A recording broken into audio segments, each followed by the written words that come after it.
South Coast Air Quality Management District. And since my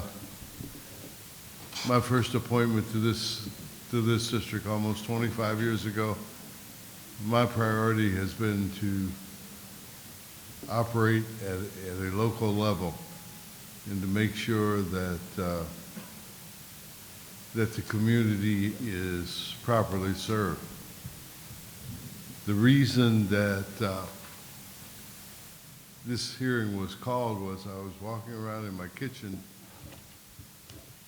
on the Sunday after the second explosion at the refinery. And I realized that government's responsibility is to make sure that its citizens feel safe in their homes. No applause, no applause, please. So I immediately called Mr. Nastry and asked him to ask Dr. Parker to hold a special hearing of the Refinery Committee. I know that there is all kind of activity going on about this issue. I know that we're working with Supervisor Hahn and with Assemblyman Maritucci on the HF rule, which I understand from our executive director is already in progress. So we're here today to hear what you've got to say, and it's obviously very important to us, or we wouldn't be here. We don't care how long it takes. We want to get the whole picture. So let me tell you just a couple words about the people who are joining me here on the rostrum. At the far end is Dr. Joe Liu, who is Governor Jerry Brown's appointee to the board. And Dr. Liu is a extraordinarily gifted environmentalist who reads everything, is very sensitive to everybody's needs, and has done an outstanding job and has survived long enough. Now he's second in tenure to me on the board, so he's hoping I die soon so he can take over. Not after all those nice things you said. Sitting next to Dr. Liu is Judy Mitchell. Now, I was thinking about what I was going to say about Judy today, and it came down to this. In the 25 years that I've been on this board, she is probably the most innovative, the most creative, the hardest working member of the board that we have had. There is no amount of work you can give her that she doesn't finish. So I know she's going to be taking copious notes today, and she is just a really great person. The chair of this committee has the unfortunate, dubious honor of being my best friend for 50 years. So above and beyond that is, he's a math savant. He has experience in the refinery industry. He reads everything. The guy does not sleep. Wakes up at 2 o'clock or 3 o'clock every single morning and reads. So when people think that they're going to give him 500 pages and it's going to buffalo him because the real meat's going to be on page 398, he's going to give it back to him with the punctuation corrections. So you have an excellent chair here this morning who will be running this meeting. Once again, I can't thank you enough. I can't wait to hear those people who have come to testify today. And at this point, I'm going to turn it over to the refinery chair, Dr. Parker. Good morning, everyone. I don't know where I start since Dr. Burke has already kind of... Probably with adding him to the committee for the day. I think that would probably be our first order of business that we have, since he's not a regular standing member itself of our committee. I would like to, executive privilege, a lot of that has been going on here recently in our country, is to nominate him to be one of our members today. I'll second that nomination, and I think we could agree by consensus that we will add All Dr. right. Burke. So ordered. As Dr. Burke has stated, I'm Clark Parker, Senior, the appointee of the Senate Rules Committee to the SCAQMD Governing Board, and I'm also thankful that you are attending here today to participate in this very interesting meeting and hearing that is going to be covering a lot of different topics. But most important, today we are here to listen to panels of experts, learn what actions are being taken or could be taken to make the Torrance Refinery safer. We were looking at technical tools that could help to improve the refinery's safety, as well as hearing from many of you on your specific thoughts and concerns. Let me do a short recap to set the stage for why we are here. On February 18th, 2015, an explosion damaged some of ExxonMobil's air pollution equipment. The explosion resulted in material from that pollution control equipment being deposited throughout the surrounding Torrance community. ExxonMobil remained mostly shut down after the explosion until May 2016, when it restarted operations on about that particular period of time. In July 2016, PBF took ownership of the refinery. Unfortunately, the 2015 explosion was not the last troubling incident at this facility. Since the February 2015 explosion, there have been approximately 24 unplanned flaring events, including a prolonged flaring event that resulted in Torrance issuing a public shelter-in-place order. At that time, there have also been 4 fires at the refinery, approximately 67 equipment breakdowns, 10 notices of violation issued to the refinery by AQMD, and 2 minor releases of modified hydrofluoric acid in 2015 and in 2016. Historically, dating back to 1987, there has been a significant number of HF events. I want to stop because as we begin to hear today, we're going to be hearing very interesting different numbers. Numbers itself that will go from 8 to 12 up to as many as 80 different incidents. We would like to basically state that whatever those numbers are, it's probably been very many, too many. So there's an ample reason for us to be here today, taking a hard look at this situation. Today we want to use this opportunity to get on the same page and to learn as much as we can about the Torrance Refinery, including actions being taken or contemplated by the facility as well as local, state, and federal regulatory agencies. We will also hear from elected officials about their concerns and desires as it relates to the Torrance Refinery.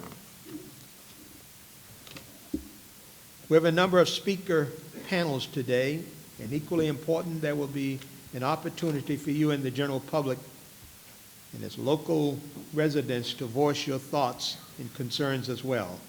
As each panel presents remarks, we ask that each panelist spend no more than allotted time on their testimony because we need to share our time fairly. That way everybody will have an opportunity who want to be able to be heard. We have several elected officials with us here today, which we are very much appreciative. Wayne, our executive director, Mr. Naster, will be introducing each one of them. We also have representatives from several federal, state, and local agencies here with us. We welcome these colleagues to today's discussion. We will also be hearing directly from the owners of the Torrance Refinery, PBF. In addition, we will hear from several community leaders, including the Torrance Refinery Action Alliance and families lobbying against refinery emissions. Finally, we will have the opportunity to hear from members of the general public. It's going to be a long day, but I trust a very full and meaningful day. So let's get started. I'll now turn the proceedings over to the SCAQMD Executive Officer, Mr. Naster, for introductions to our speakers and panelists. Mr. Naster, would you proceed, please? Thank you, Dr. Parker. We're going to begin with a very short overview of the issues that we're facing today. And so, let me begin.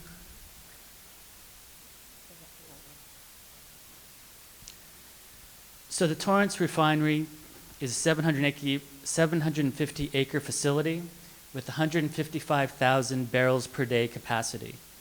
It produces about 10% of the state's gasoline and many other fuel products, and it was formerly ExxonMobil, acquired by PBF in July 2015. 2016, I apologize. This slide represents the aerial view of the refinery and the surrounding area. And as you noted, Dr. Parker, we had the explosion on February 18th of 2015. In that explosion, there was damaged air pollution control equipment, and material and debris were sent into the community. It was also a near miss to the modified hydrofluoric equipment, and the refinery was mostly shut down until May of 2016. The South Coast AQMD conducted extensive air monitoring after the event and during and subsequent to the startup. There was a $5.5 million penalty for air pollution violations from the explosion and startup. $2.77 million of that has been committed for projects to benefit the communities. We've received proposals, and we're in the evaluation of that process, and we hope to be done in the next 60 to 90 days. As you noted, there's also been a number of flares, 24 unplanned flaring events dating back since February of 2015. 3 of these in the last year resulted from power loss. 1 required a shelter in place. And as a result of those activities, South Coast AQMD issued an order for abatement through our hearing board. The refinery is taking steps to improve their power reliability, and they've paid roughly $18 million in fees related to flaring. As I mentioned before, we are seeking proposals for projects to benefit the community, and those will be hopefully addressed shortly. But this slide demonstrates the amount of SOx emissions as a result of a number of these flaring incidents. And as you can see, the Torrance Refinery has a significant amount of SOx emissions. Recent history, we also noted a small modified HF release from a clamp in September of 2015, although alarm and water dousings were triggered in that event. And as you note, there have been other breakdowns, fires, and other problems. So with regards to the South Coast AQMD's actions, we currently have in place a number of rules, permit requirements, and inspections, and complaint response. We also have the hearing board process, which allows us to move forward under the order of abatements. Under the order of abatement, we're working to improve power reliability, and as I mentioned before, we're looking to implement and select a number of projects that will be presented to the full governing board for their review and action. In progress, we're continuing to work with the community and other agencies, but perhaps most importantly is the ability to move forward on our rulemaking efforts. And in that particular regard, we're looking at the use of modified HF, flaring, power reliability, and reclaim. And to speak to that, I have Dr. Fine from our Planning and Rules Department to speak about the rules that we're doing. Thank you, Wayne.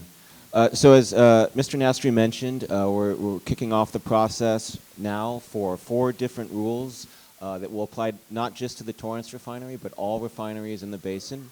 The first is our Rule 1118, which is designed to reduce planned and unplanned flaring at the refineries. We've already had one working group on that in Torrance.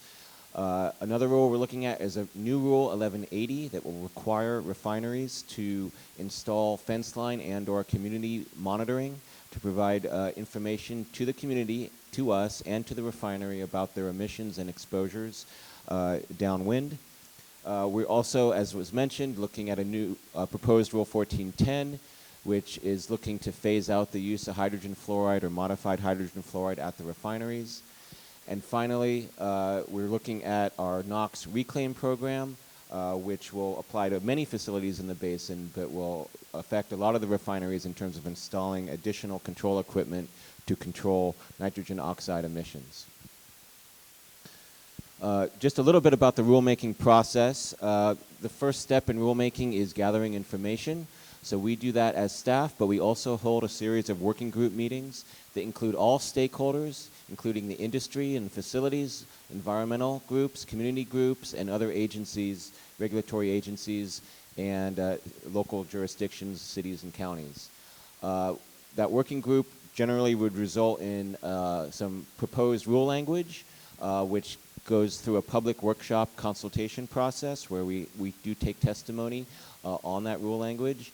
All of our rules go through an analysis under the California Environmental Quality Act for other environmental impacts as a result of our rule. And these rules will also go through a full socioeconomic analysis looking at the costs of the rule as well as the impacts on the local and regional economy. Finally, the rule will go before one of our board committees and then to our full governing board for consideration at a public hearing. We invite everyone to be involved with our rulemaking process, and there's many ways to stay involved, attending the working group meetings as they go forward, and as I mentioned, the public workshop or public consultation meetings. Even if you do not attend those meetings, we take written comments by mail, email, or just calling us to let us know your concerns and have those discussions. We will meet with individual groups, individuals on all sides of this. Again, you can always go to our website where we'll keep up to date with all our proposed rules, including these rules, with all information, proposed rule language, staff reports, background information, and presentations that were used at working group meetings or public workshops. I've listed here, again, the 4 different rules are being handled by different rule managers at AQMD, and they're listed here. Feel free to contact them or myself, Philip Fine. pfine@aqmd.gov, and we will get you in contact with the rule staff who's working on it and put you down. We have lists that we create, email lists for each rule or all rules in terms of letting you know exactly when these events are occurring. Thank you very much.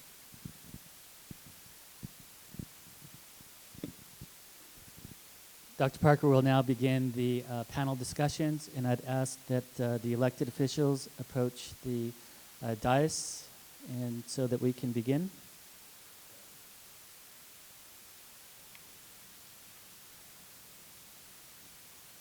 And as they're approaching the dais, I will go ahead, in the interest of saving time, and start introducing Assemblymember Al Meritsuchi. Assemblymember Meritsuchi is a former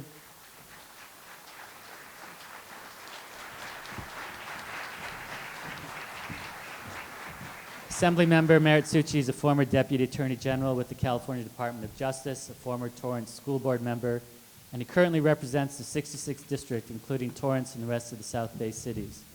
He currently chairs the Joint Legislative Audit Committee and the Assembly Select Committee on Aerospace, and is a member of the Appropriations, Natural Resources, Utilities, and Energy, and Veteran Affairs Committees. Our next speaker will also be Mayor Patrick Fury. Mayor Fury is a retired Los Angeles County Principal Deputy County Counsel. In 2014, he was elected mayor of the city of Torrance, having served as a council member since June of 2008. And he also serves as a member of the Sanitation District of Los Angeles County, the Southern California Association of Governments, and the chair of the Los Angeles County City Select Committee. And our final speaker of the panel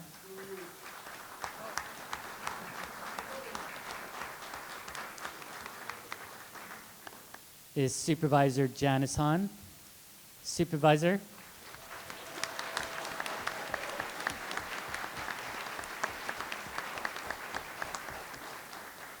Supervisor Hahn represents the 4th District, including South Bay cities and Torrance. And she's a former congresswoman, has been actively involved in the city of Los Angeles and the Los Angeles area for as many years as I can remember. So with that, I'll turn it over to Assemblymember Meritsuchi. Thank you, Mr. Nastri. Dr. Burke, Dr. Parker, Councilwoman Mitchell, and Dr. Liu, thank you very much for holding this very important hearing in our community in Torrance this morning. Good morning, everyone. My name is Al Meritsuchi, and I have the privilege of representing Torrance in the South Bay in the California State Assembly. Again, I want to thank the AQMD for conducting today's hearing. The Torrance Refinery must make public safety their #1 priority for our families, our community, and for refinery workers. When the refinery exploded 2 years ago, my wife, daughter, and I lived just a few minutes away from the refinery. Since then, I've worked with local residents to develop a 6-point Torrance Refinery safety plan. And a few weeks ago, I introduced a less than a bill package, 5 bills, to carry out this plan. Assembly Bill 1645 seeks to eliminate the use of the highly toxic hydrofluoric acid by all California refineries.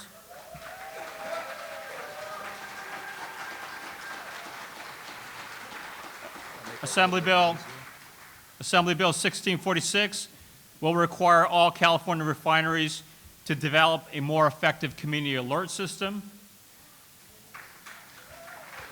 Assembly Bill 1647 will require all California refineries to install air quality monitors on the perimeter and in neighborhoods surrounding refineries, and to immediately provide the community with the data. Assembly Bill 1648 will increase the number of state refinery safety inspectors, and Assembly Bill 1649 will permanently establish a state interagency task force on refinery safety. Each one of these bills is designed to make our refineries safer, but we all need to work together to accomplish this goal. To put it simply, the Torrance Refinery is facing a crisis of confidence in our community. This crisis of confidence grows with every new report of yet another accident, another fire, another episode of excessive flaring. Despite all the accidents and excessive flaring in the last 2 years, the refinery and many of their workers insist that the refinery is safe and that hydrofluoric acid is safe. But these claims appear to be contradicted by the U.S. Chemical Safety Board, which called the February 2015 explosion a near catastrophe. They're also contradicted by the state safety inspectors that fined the refinery's previous owner, ExxonMobil, over $500,000 for serious and willful health and safety violations. And just this past week, the U.S. Environmental Protection Agency issued a report, again citing numerous safety and operational deficiencies at the Torrance Refinery. Now, despite all this bad news, I want to make it clear, I don't want to see the refinery shut down. The refinery employs a lot of good people in our community. It's a big part of our local economy and a major source of city revenues. But the bottom line is we all deserve a safer refinery.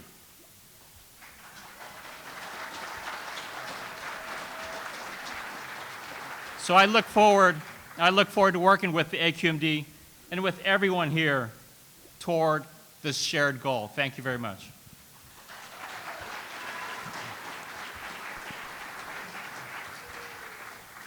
In respect of all the other speakers, we ask that you would hold your applause till the end of the panel. Our next speaker will be Mayor Fury. Mayor? Thank you very much. Good morning, everybody. Good morning. On behalf of my colleagues on the Torrance City Council, I want to thank you for conducting this hearing in the city of Torrance.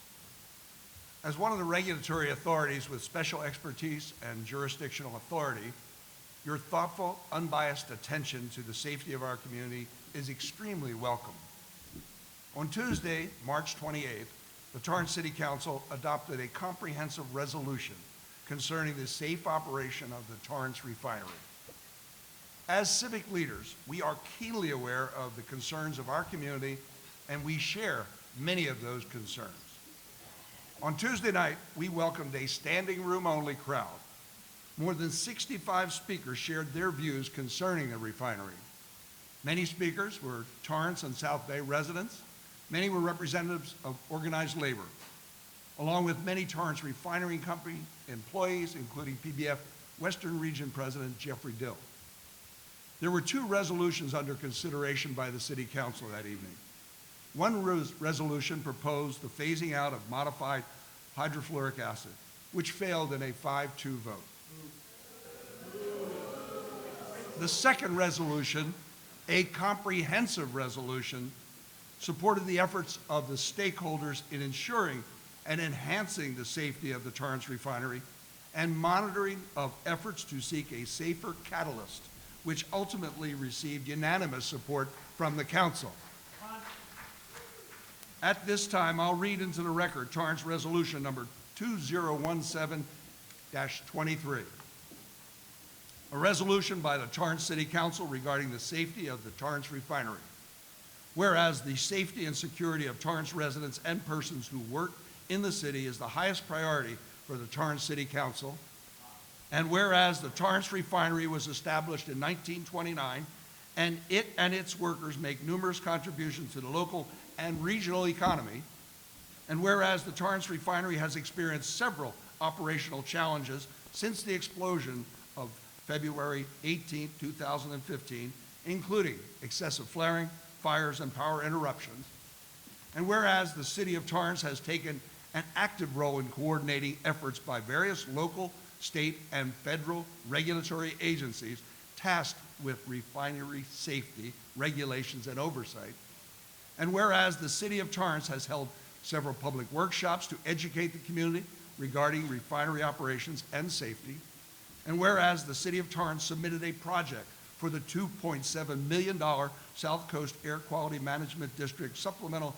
Environmental Project Fund Air Quality Improvement Projects for an off-site real-time air quality monitoring system with sirens available to the public, an enhanced integrated community alarm notification system, and broad shelter-in-place air quality emergency preparedness community training.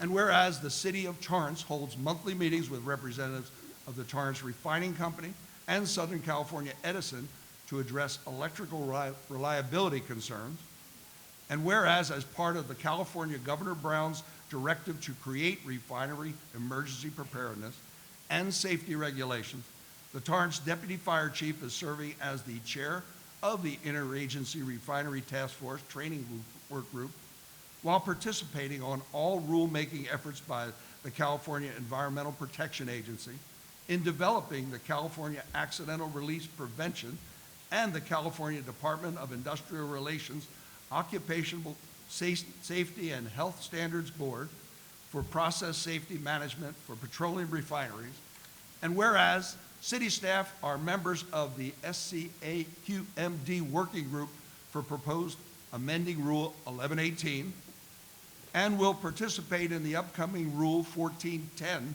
amendment process. Now, therefore, be it resolved that the City Council of the City of Torrance hereby supports the efforts of the following stakeholders in ensuring and enhancing the safety of the Torrance Refinery, and encourages all interested parties to continue to work together in addressing community concerns regarding the safety of the Torrance Refinery. The California Interagency Refinery Task Force, California Environmental Protection Agency in developing the California Accidental Release Prevention, California Department of Industrial Relations, Occupational Safety and Health Standards Board for Process Safety Management for Petroleum Refineries, South Coast Air Quality Management District Rule 1118 and Rule 1410, specifically related to flaring events and continued use of modified hydrofluoric acid, monitoring of the efforts to seek a safer catalyst, Torrance Refinery Company and Southern California Edison Electrical Reliability Project, U.S. Chemical Safety Board, Congressmember Maxine Waters and Congressmember Ted Lieu, Assemblymember Al Marsucci's legislative efforts, County of Los Angeles Board of Supervisors Janice Hahn's efforts, and all concerned citizens.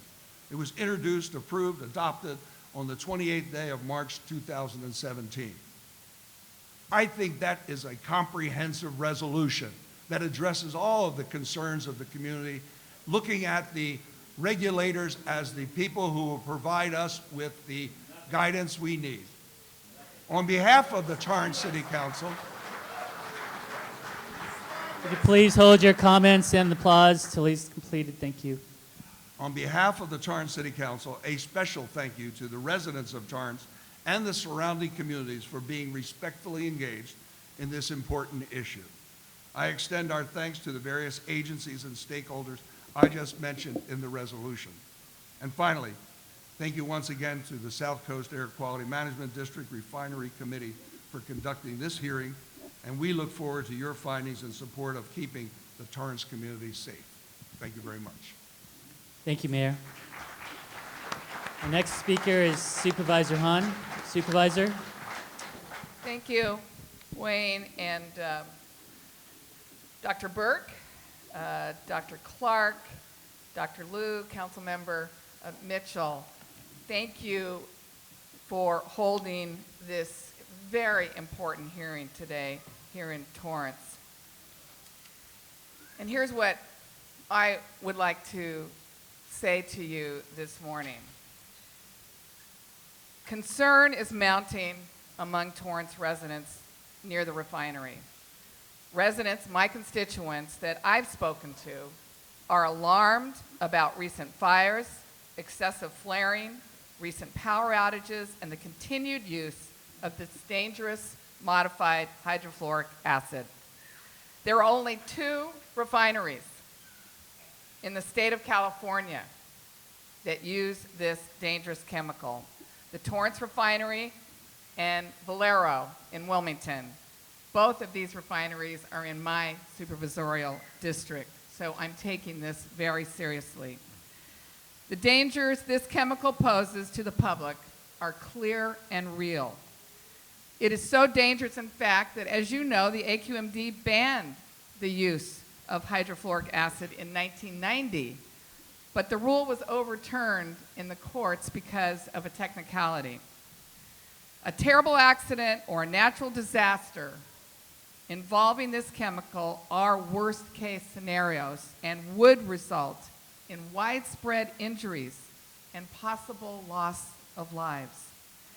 The study released earlier this week by the EPA raised serious questions about the refinery's ability to retain this chemical on the premises safely. It's for these reasons that I believe the phasing out of the use of MHF is not a matter of if, but when and how.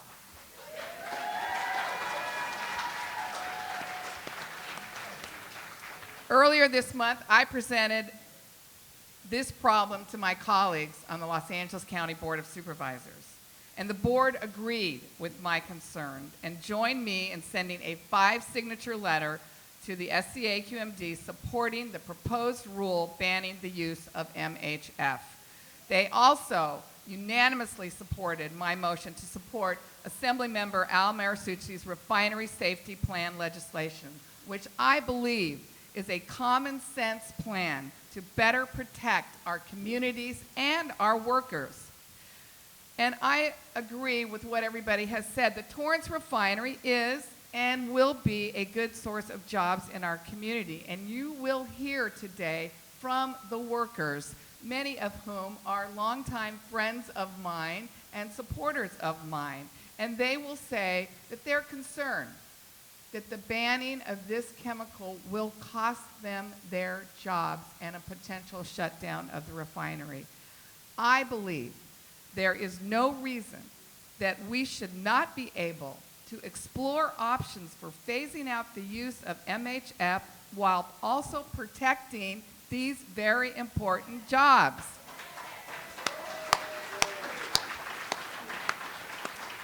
In fact, I believe that banning the use of MHF will accelerate efforts to develop newer and safer alternatives, one that is safer for our communities and safer for our workers.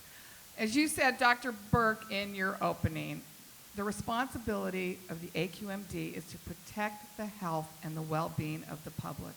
I appreciate the Refinery Committee for taking this matter seriously and holding this meeting here today with our community. I hope that the committee is able to give the Torrance community greater insight into what is happening at the refinery, and I hope that the committee listens carefully to what the community has to say and takes the concerns of residents and workers into account as you move forward with the oversight of this refinery. I believe this process that you are undertaking will ultimately make the refinery safer and our communities safer. Thank you.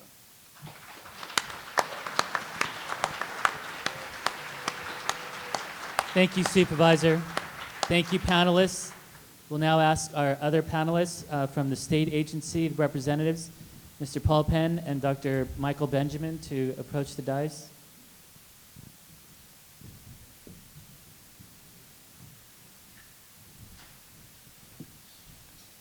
And as they're approaching the dais, let me go ahead and introduce.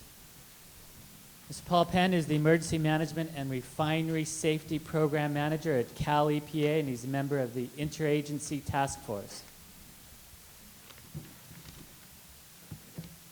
His responsibilities include shepherding the efforts of the California Interagency Refinery Task Force, as well as overall management responsibilities for emergency mitigation, preparedness, response, and recovery activities of the 6 boards, departments, and offices within Cal EPA. And he's joined by Dr. Michael Benjamin, the Division Chief of the California Air Resources Board Monitoring Division. Dr. Benjamin is Chief of the Monitoring and Laboratory Division at CARB.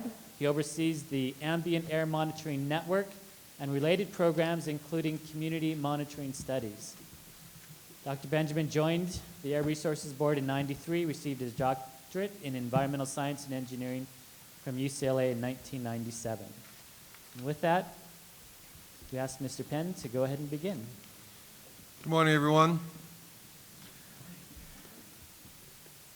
As Wayne indicated, I am the Emergency Management and Refinery Safety Program Manager in the California Environmental Protection Agency in the Office of the Secretary.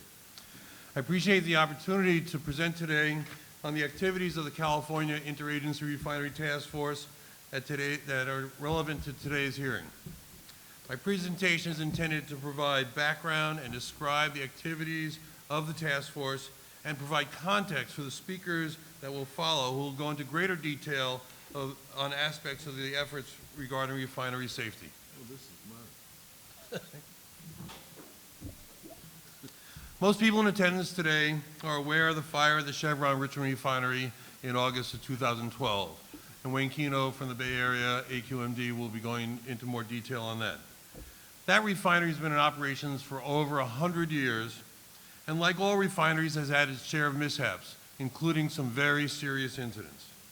Following the fire, Governor Brown established a working group that conducted extensive research and worked with the constituent groups, including the refineries themselves and their trade organizations, labor, regulators, environmental, and community groups. The working group released its report, Improving Public and Worker Safety at Oil Refineries, in February of 2014. That report is available on our website, both in English and Spanish. One of the recommendations of the report was the establishment of the task force. The governor identified the state, federal, and local agencies to be represented on the task force, and those organizations are on the slide here. Please note that the regulatory amendments that will be discussed shortly do not fall under Cal EPA, but are primarily the responsibility of the Department of Industrial Relations, known to most of you as Cal-OSHA, for worker safety, and the Governor's Office of Emergency Services for Community and Environmental Protection.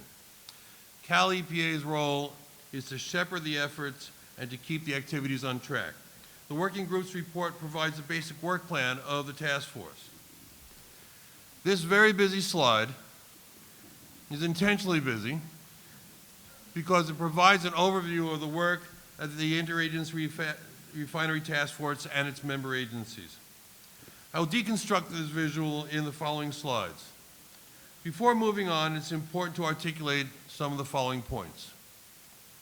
Cal EPA is probably one of the organizations most responsible to globally reduce our dependency on fossil fuels. That being said, petroleum and its products will be part of my life and my children's lives to some extent.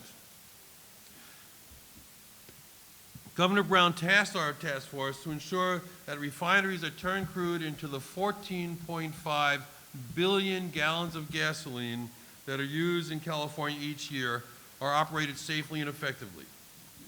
Our mandate is to protect the workers, community, and environment. We recognize that refineries run their operations in a manner that maximizes shareholder value.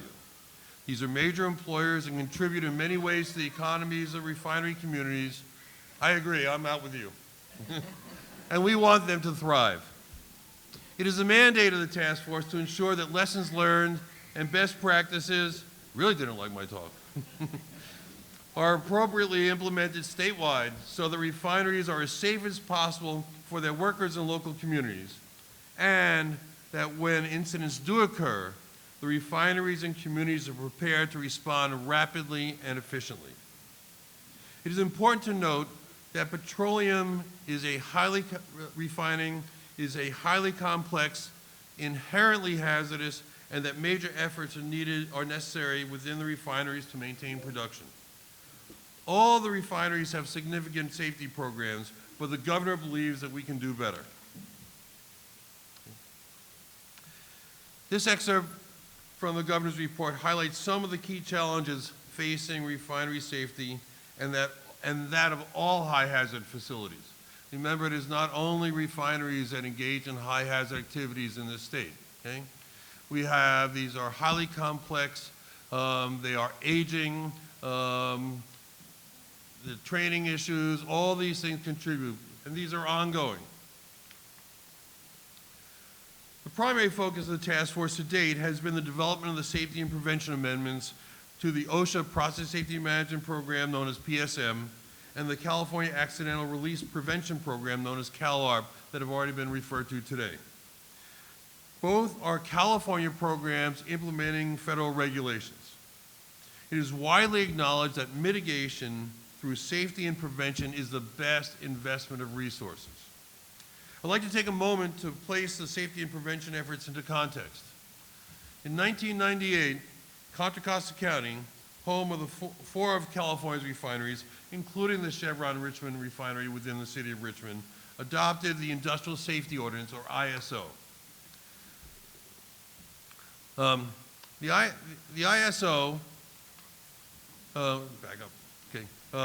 The ISO requires, and I'll quote excerpts from their 2014 annual report, is that regulated facilities in the county to implement a multitude of safety programs aimed to prevent chemical accidents that could have detrimental impacts to the surrounding communities.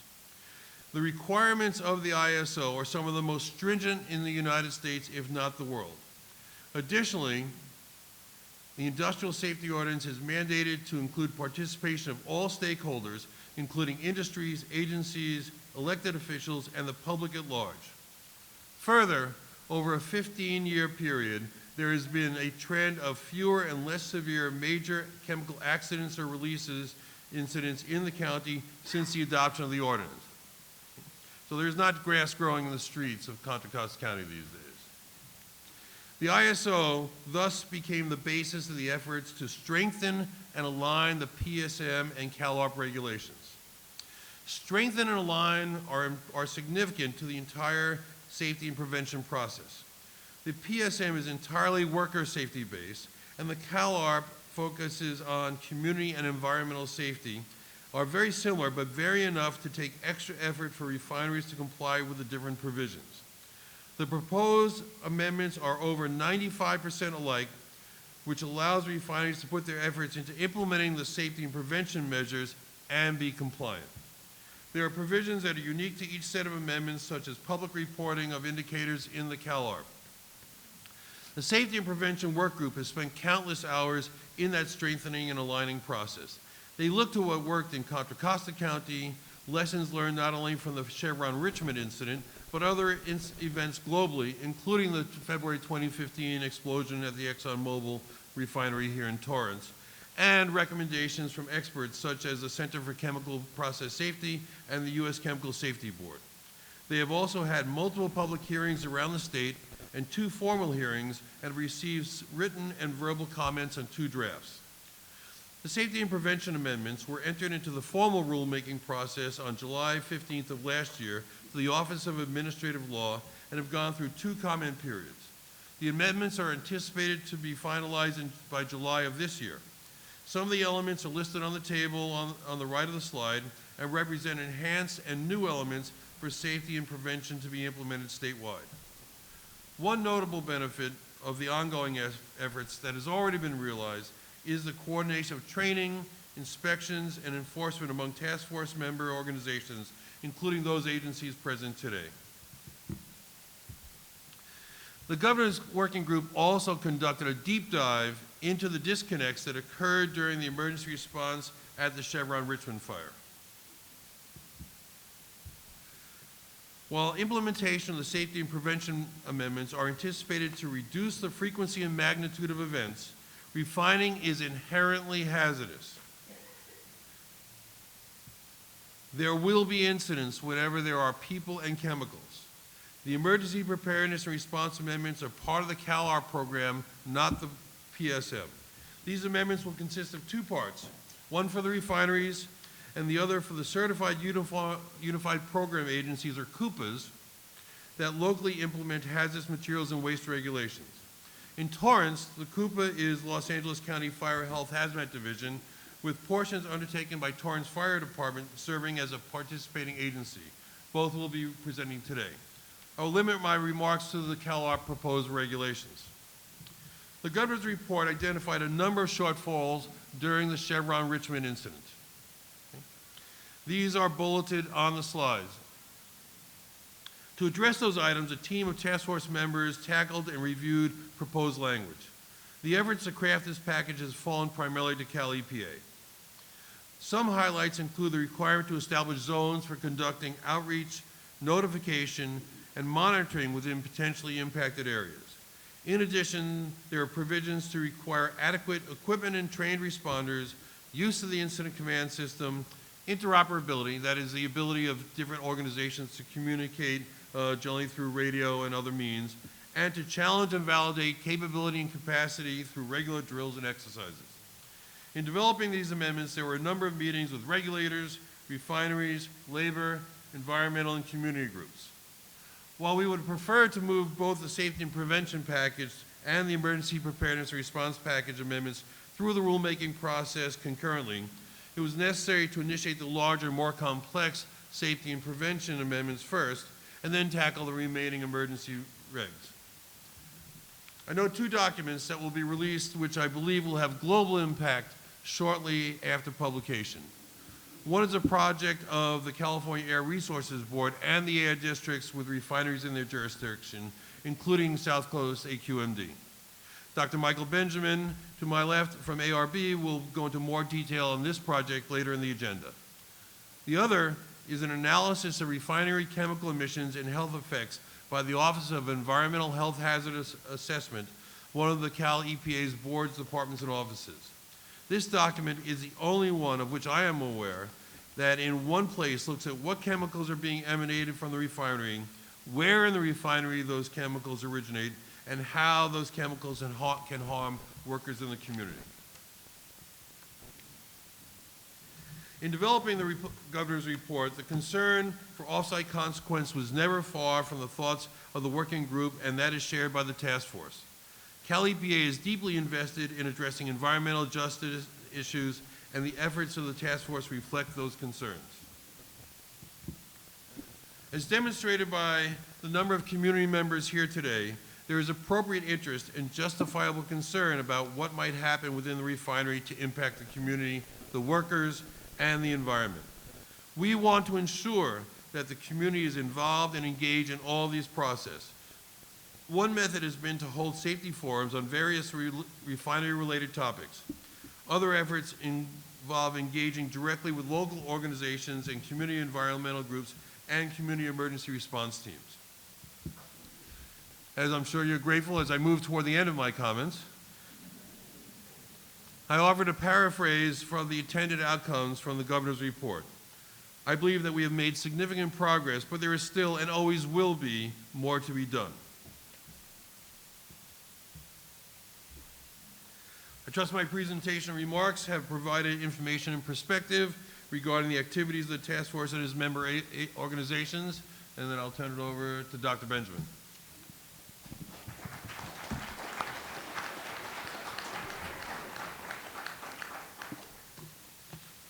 Good morning. Thank you for the invitation to be with you today. For the past 4 years, my staff have been working with the local air districts, including the South Coast Air Quality Management District, to assess the adequacy of air monitoring networks in and around California's refineries. Today, I will be providing you with an update on this ongoing effort.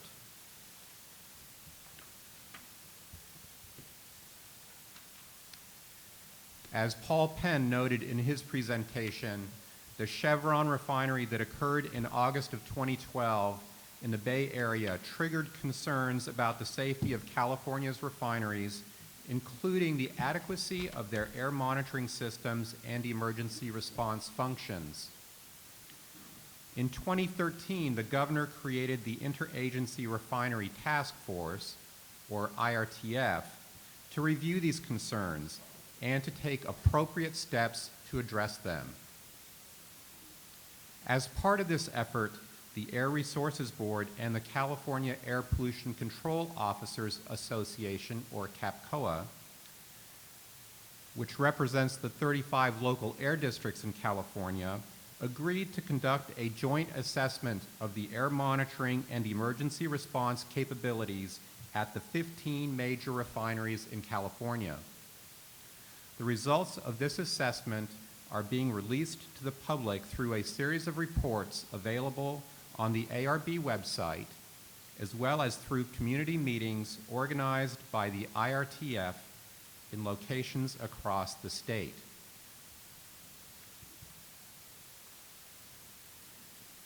In developing this assessment, ARB has worked closely with those air districts with refineries. These include the South Coast Air Quality Management District, the Bay Area Air Quality Management District, the San Joaquin Valley Air Pollution Control District, and the San Luis Obispo County Air Pollution Control District. The collaboration and assistance provided by the districts is very much appreciated and has been critical to the success of this assessment.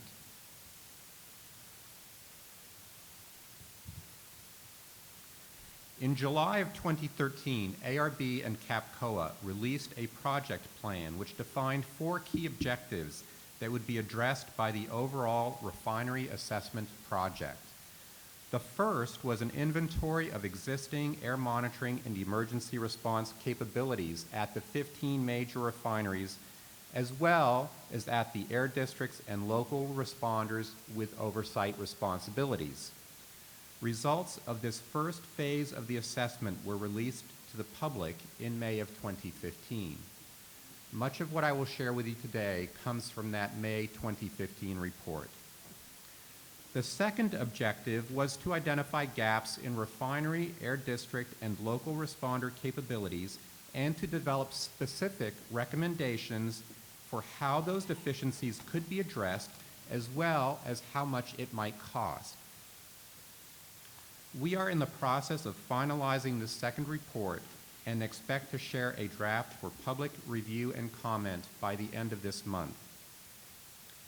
As part of this outreach process, we are also planning a series of public workshops through the IRTF. The third objective is to develop statewide guidance and strategies to implement the recommendations in the 2017 report.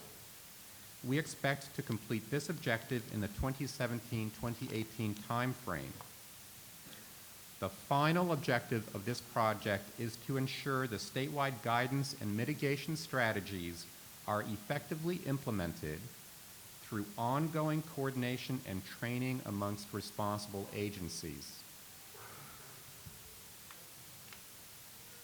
The reports being released by ARB and CAPCOA are the culmination of a multi-year, extensive, and lengthy data gathering and compilation process. In developing these reports, we have reviewed refinery-related rules and regulations, incident reports, case studies, emergency procedures, refinery risk management plans, and instrument technical data. We have also interviewed Air District staff, hazmat and fire response officials, and health and safety officials. In addition, we have interviewed consultants involved with refinery air monitoring and emergency response. Finally, we have participated in tours of all 15 refineries in the state and have interviewed the refinery's environmental and safety managers. All of this information has been distilled down into the summary of capabilities and gaps that I will be presenting in a few minutes. To effectively monitor air emissions from a refinery, a concentric series of monitoring zones is needed. As shown in this slide, the central monitoring zone is what takes place on the refinery property itself. This includes air monitors on the different process units of the refinery, as well as personal monitors worn by refinery workers. In addition, refinery personnel may carry handheld and portable monitors to identify leaks or other fugitive emissions.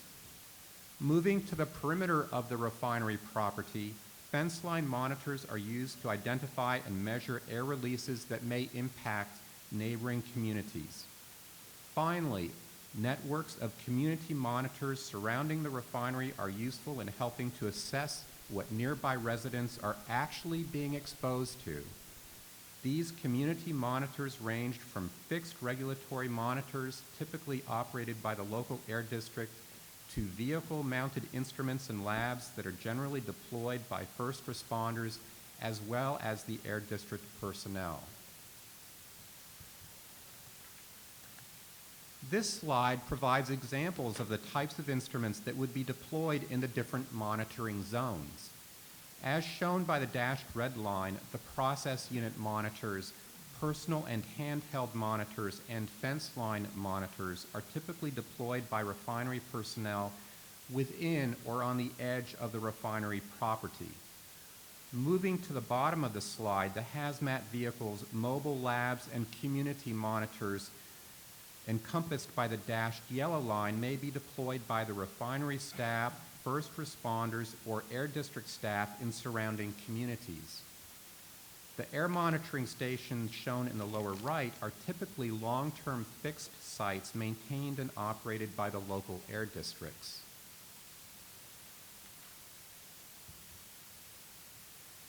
This slide summarizes our assessment of the air monitoring and emergency response capabilities of the 15 refineries in California. This information is available in the May 2015 report available on ARB's website. I should note, however, that in developing this report, Mobil Exxon at the time declined to allow their information to be shared with the public, and so if you look at that May 2015 report, it is the one refinery that does not show information. However, subsequent to the publication of the report, ExxonMobil agreed to have this information shared, and you will see the information as shown in this table in the April 2017 report. The rows in this table represent specific capabilities ranging from whether a refinery conducts regular emergency drills to whether they provide social media notifications of accidental releases. The columns in this table represent each refinery grouped by air district. The red line, or red box, identifies the PBF refinery, previously the ExxonMobil refinery here in Torrance. Boxes in the table that are colored green with a dot indicate that a refinery had that specific capability, while red, empty boxes indicate they did not. There are a few takeaway messages from this table. First, almost all the refineries in the state conduct regular drills, have risk management plans, mutual aid organizations, community patrols, and have continuous process unit air monitors and handheld monitors for off-site use. Second, most refineries do not have real-time on-site air modeling capabilities, voluntary fence line monitoring, voluntary community monitoring, or social media notifications. These deficiencies make it difficult to assess the impact of accidental releases or long-term releases of fugitive emissions on surrounding communities. The PBF refinery has many of the same capabilities as well as gaps as other refineries in California. There are a few refineries in the Bay Area which have fence line and community monitoring systems which provide data in near real time through web portals. This slide summarizes our findings for the 4 local air districts as well as the CUPAs, or Certified Unified Program Agencies, and local responders such as the LA County Fire Department. The structure of this table and the color coding is the same as in the previous slide. We found that almost all air districts have mobile incident and monitoring equipment, fixed real-time particulate and toxics monitoring stations, and portable and handheld incident air monitors. However, we found that only a few districts required refinery-specific ground-level monitors, and that very few districts conducted regular drills with refineries or had oversight of their risk management prevention or RMP plans. In the case of CUPAs and local responders, we found that almost all of these agencies had community siren alert systems, handheld air monitors, and reverse 911 community notification. However, few of the agencies had local industrial safety orders, formal unified command agreements, or internal refinery event notification. In summary, the Torrance Refinery monitors its process units and has a number of handheld monitors. The refinery has an active community patrol program and also conducts drills with the local CUPA. The South Coast AQMD has a network of fixed monitors to assess exposure in the surrounding region, as well as mobile response capabilities that can be deployed in case of an accidental release. However, the refinery lacks a fence line or extensive community monitoring network capable of providing real-time or near real-time air quality data, as is currently done in some Bay Area communities. In addition, public access to refinery-related air quality data is extremely limited.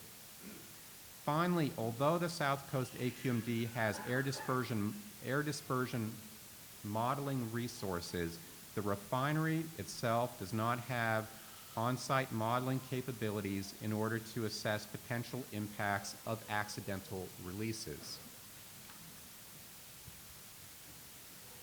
ARB has a dedicated refinery air monitoring website with links to the reports I have discussed today. In addition, the website has links to the refinery fence line and community monitoring networks in the Bay Area. And also you will find on this website other information such as maps of the fixed monitors near all the refineries in California, as well as information on refinery incidents. The URL for the ARB refinery website is provided here. Although I find it easiest to use a search engine and the terms ARB refinery monitoring to access this website. If you would like additional information on our refinery air monitoring assessment, I encourage you to contact Greg Vlasek, Chief of ARB's Office of Emergency Response. Thank you for the invitation to speak before you today.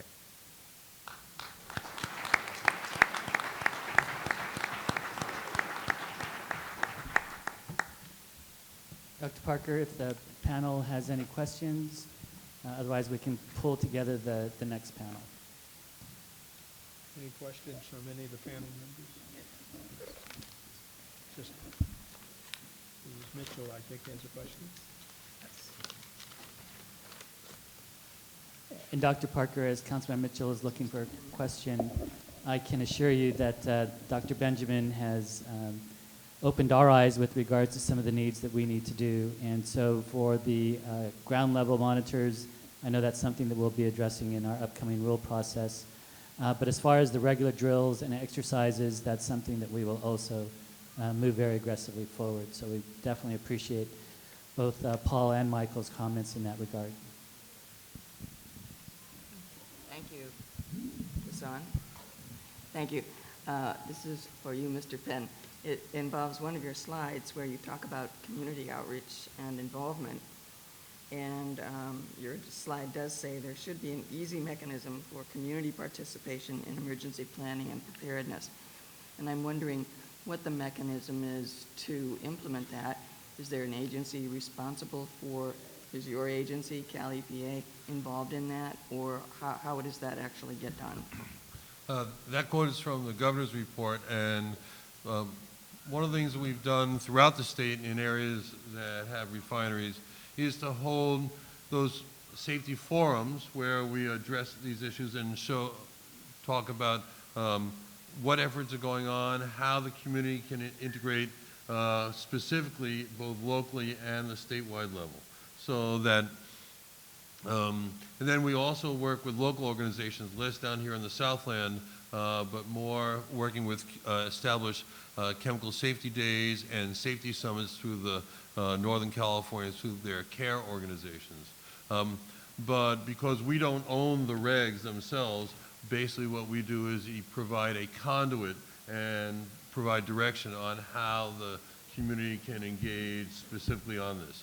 I'll note that during the safety and prevention regulations, when they sought outside comments, they received over 5,000 comments, most of those from the community.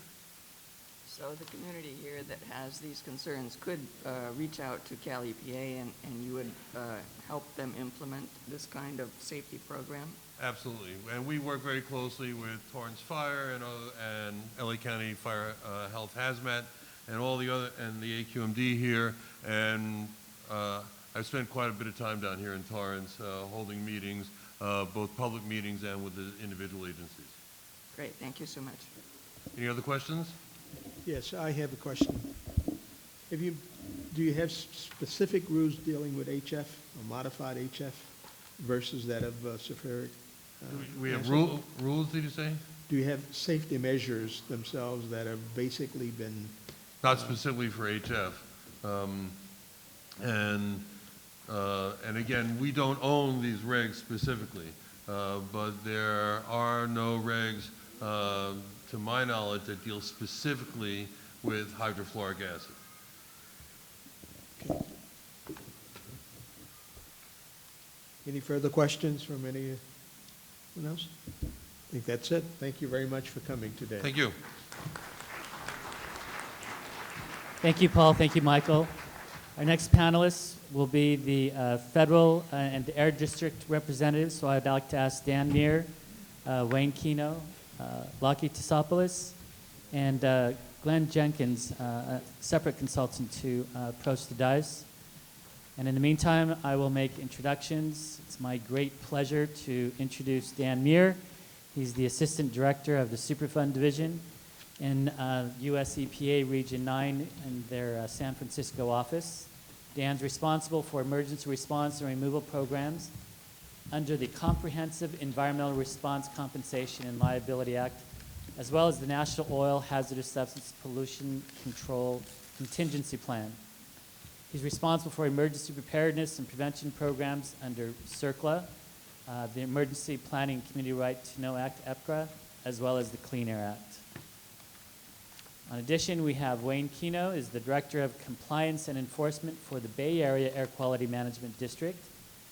He possesses a bachelor's from the University of California at Berkeley, and prior to working for the district, Wayne worked for the National Park Service and in the petrochemical industry. Dr. Tsopoulos is the Deputy Executive Officer for Engineering and Permitting of the South Coast Air Quality Management District, where he's engaged in engineering evaluation and permitting of equipment, processes, and state-of-the-art control equipment employed by more than 27,000 local stationary sources right here in the district.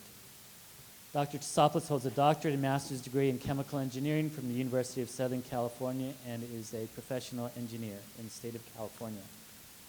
And our last panelist is Glenn Jenkins of the Basselford Engineering and Consultancy Company from the United Kingdom.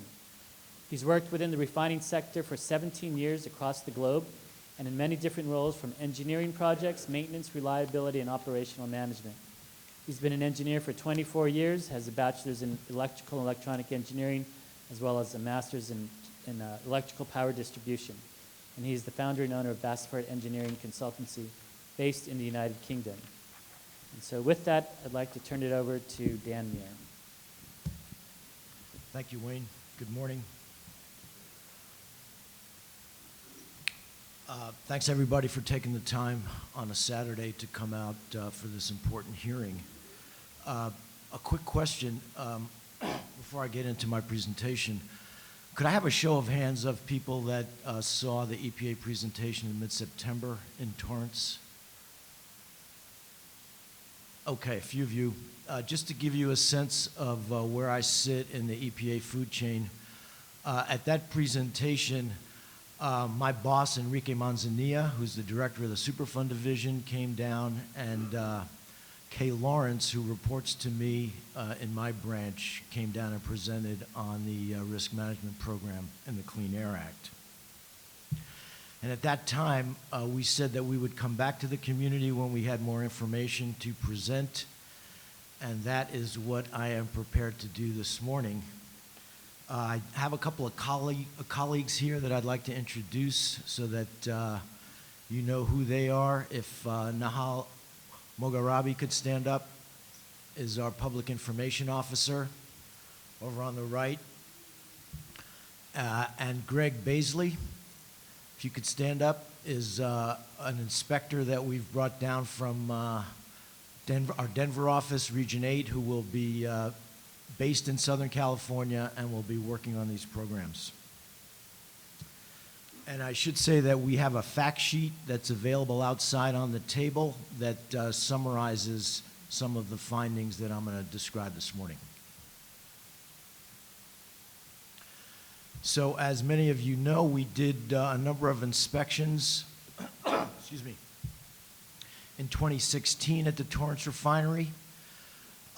They included inspections under the Clean Air Act and RCRA. All of our inspections are done with our regulatory partners, and we appreciate the partnership that we have with them, which would include the Torrance Fire Department, the South Coast AQMD, and on the RCRA side, the California Department of Toxic Substances Control. So I want to make one takeaway point here, and I'm not going to go into a deep dive about, not even a shallow dive about RCRA Subtitle C, because I am far from an expert on that. And I will leave it to the South Coast to talk about some of the Clean Air Act inspections that they've done on the NESHAPS program, which is the National Emission Standards for Hazardous Air Pollutants. I really want to talk about what we found under the Clean Air Act 112R risk management program.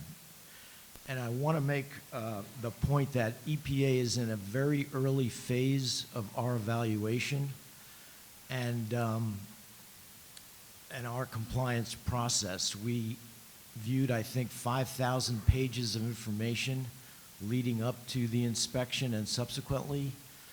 But these things take time, and the findings that I'm going to describe this morning are preliminary by definition.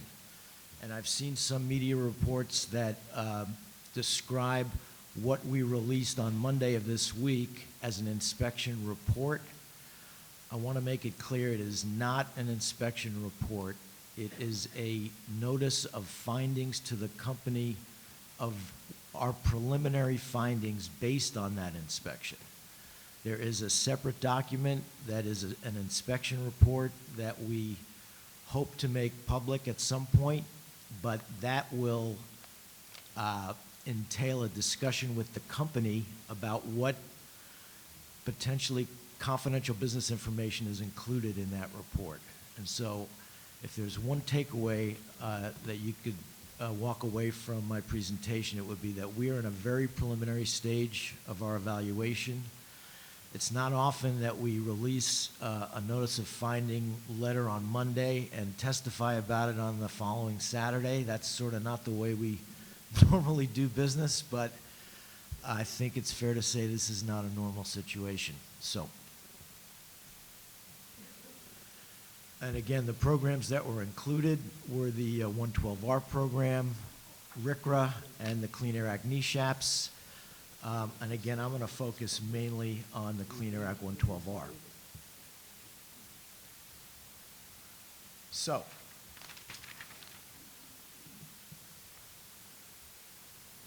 we've asked for additional information. This slide just gives you, the next two slides will summarize what the findings are. And as Paul Penn mentioned in his presentation, refineries are extremely complex operations. It's difficult to summarize a finding in a sentence or two. We've done the best that we can, but I'll be happy to answer any questions to sort of flesh out the findings as best I can. But suffice it to say that we've asked for additional information from the company in our letter that was released on Monday, and that letter is public. We can make it available to anybody who would like to see it. But these findings that you see on this next couple of slides are based on observations during that inspection and the evaluation of documents that we've done to date. And the letter that we sent to the refinery on Monday asks for additional information. And so over the next weeks and months, we will be evaluating information, additional information that we get from the company to be able to make a more holistic compliance determination.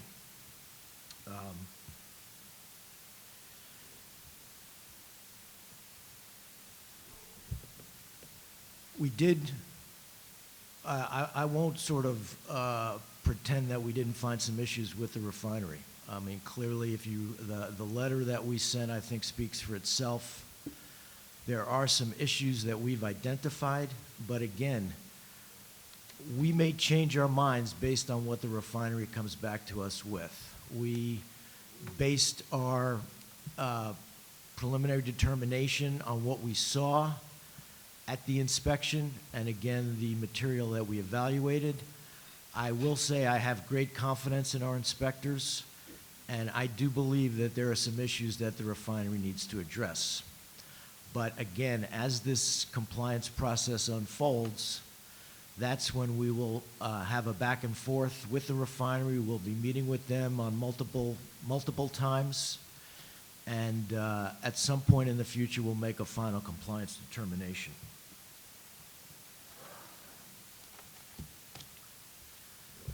This slide just lists some of the RCRA issues that were identified when EPA did a inspection with the Department of Toxic Substances Control.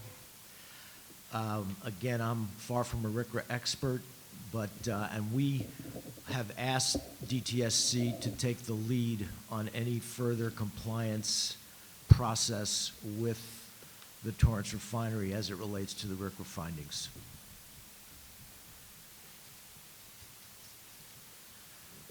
I want to talk a little bit about our compliance process because I'm sure people are very interested in how that will unfold. And again, as you can see on the slide, we've taken the first 2 steps of what is typically a multi-step process in our compliance or enforcement procedure. So we did our inspection in November. Again, this Monday, we released our notice to the facility of our preliminary findings, and in addition, we've requested additional information that will help us fill in the gaps about what we think is going on there. The facility has until the end of this month to respond to us. They are required to respond to us. And at that point, after we get the additional information and we've evaluated it and had a chance to discuss the information with the facility, we will make a final compliance determination. How long that takes, to be honest with you, depends also, it depends on us, but it also depends on the facility. If they're cooperative, it can take a fairly short time. If they want to fight us tooth and nail, it can drag out. But what I will tell you is regardless of how they approach it, we will get to a final compliance determination, and then based on that, we will know what path we're going to be on. There are administrative settlements that we can reach, and there are judicial settlements that we can reach.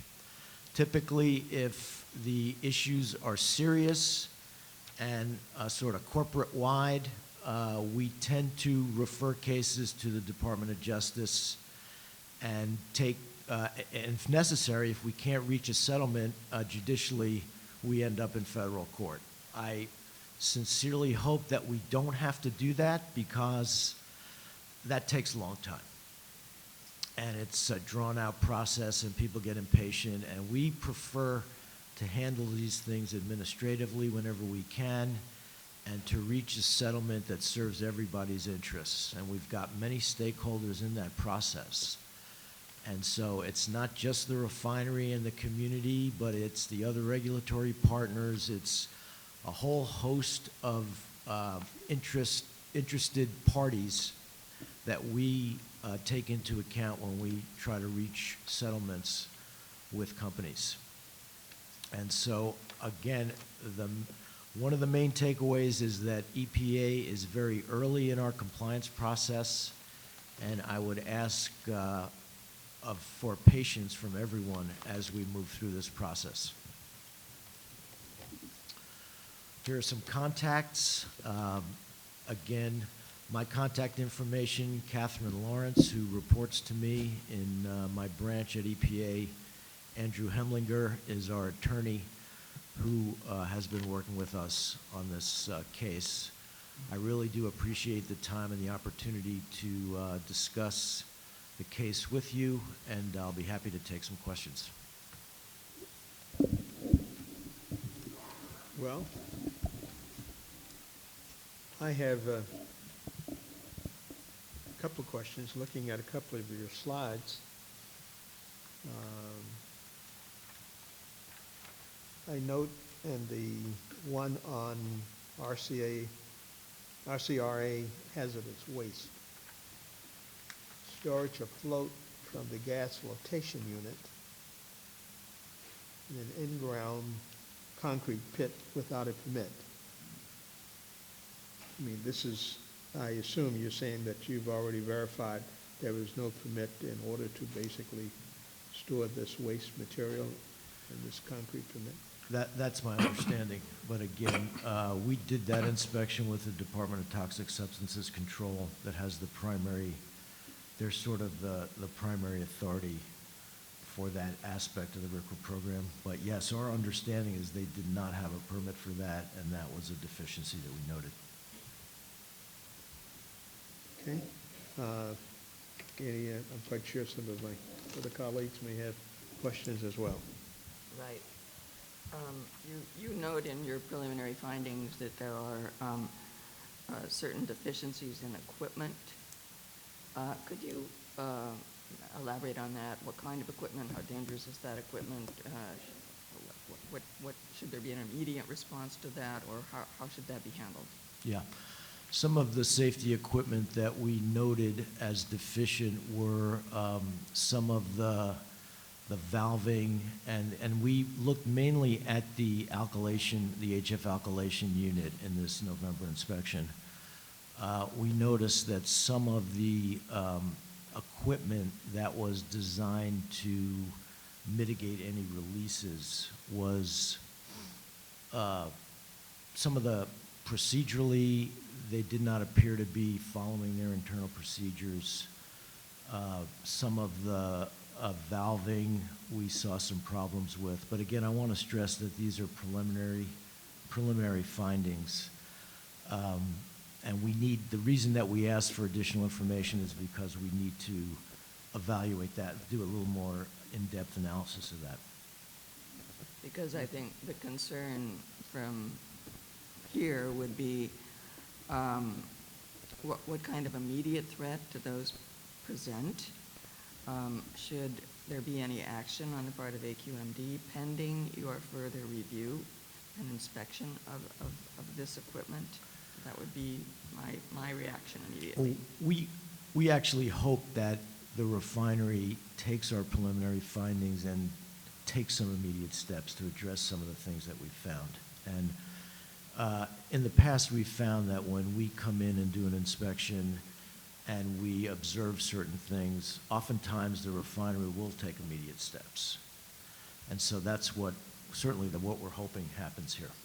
And what would be the timeline on that? And I assume that while that's ongoing, you're in direct collaboration with the staff at AQMD.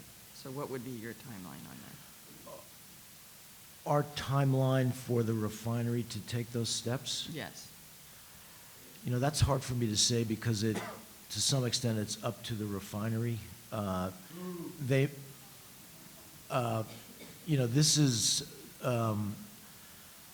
This is a back and forth between the regulators and the refinery. We can say that we don't believe that that the way that they've characterized their offsite consequences is consistent with our regulation. They may say, well, we disagree with you, and we're going to go back and forth and discuss that.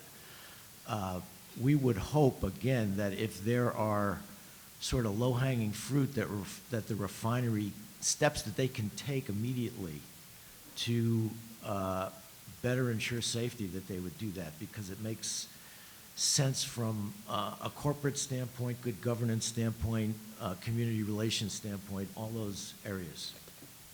It's hard for me to put a specific timeline on it. Because I think this board would want to be well informed of those kinds of negotiations, so that if necessary, this board would take some kind of regulatory action, an order of abatement. Please.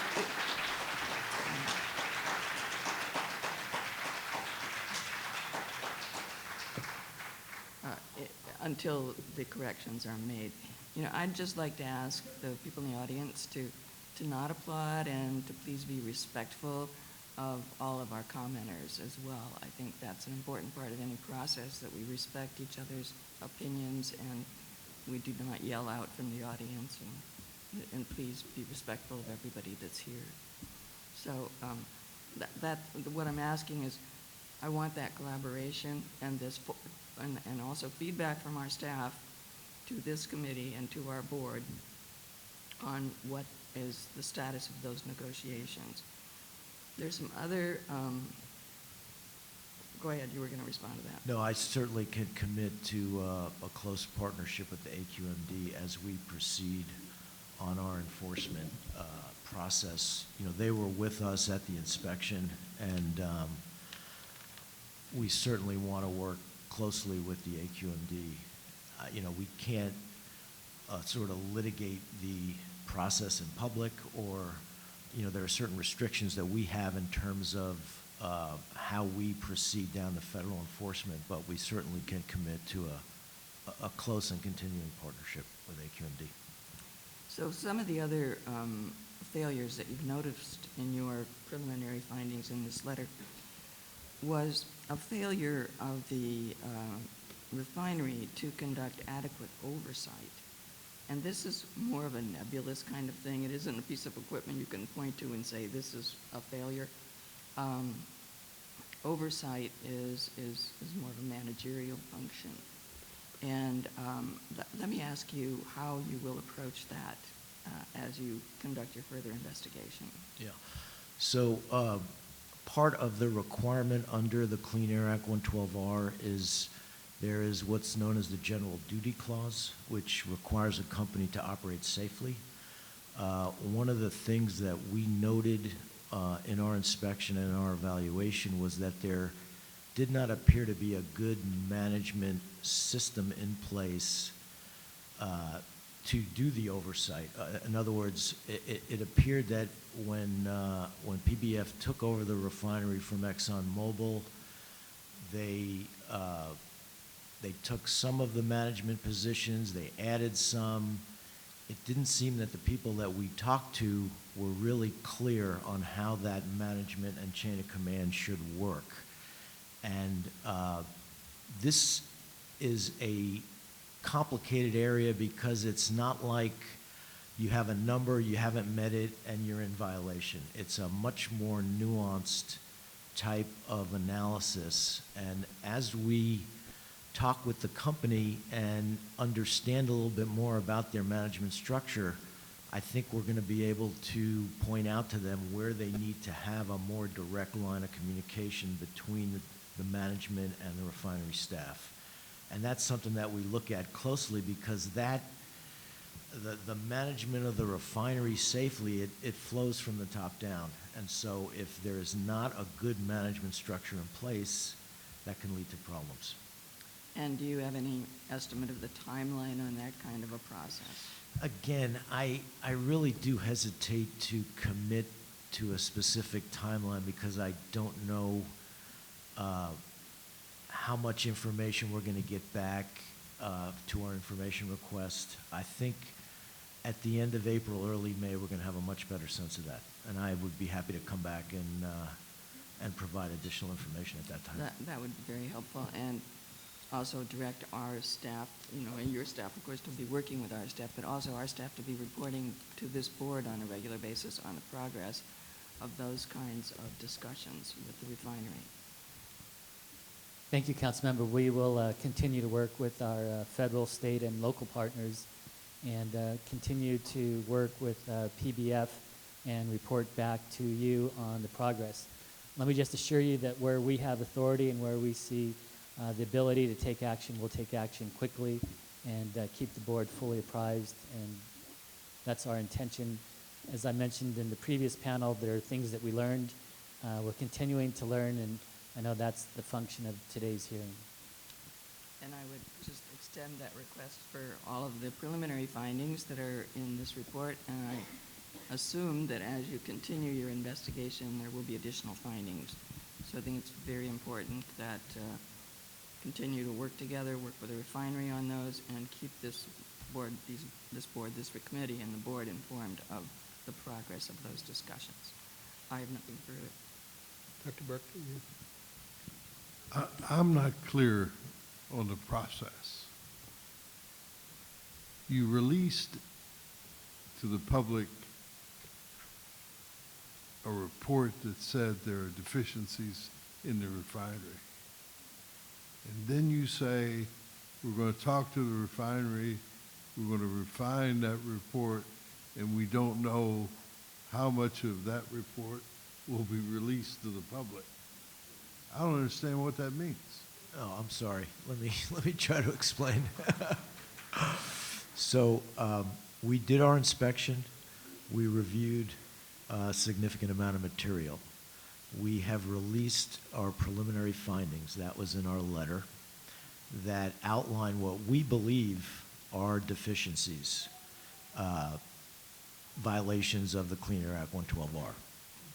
We've also at the same time asked for additional information because it's possible that our preliminary findings are erroneous. In other words, there may be information that the refinery has that can explain to us why the apparent deficiencies are not, in fact, violations of the Clean Air Act.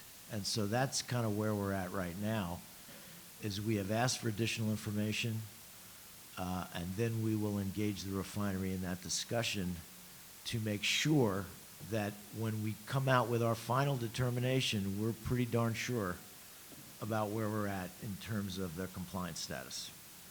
Does that make sense? Not really, No. because. Let me try it again. No, let me give you mine, and then maybe I can Okay. help you out here.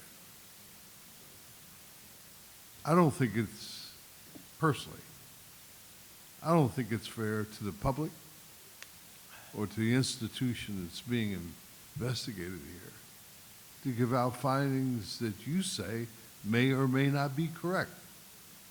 Because the public reads your report and says, oh my God, look at all these things that are wrong at this place. It's going to fall down around its ears next week. And yet, you say that you didn't have enough information so that the people who own the refinery can send you more information that might clarify the situation. I'm not clear on why you released anything at all. Okay, that's fair enough.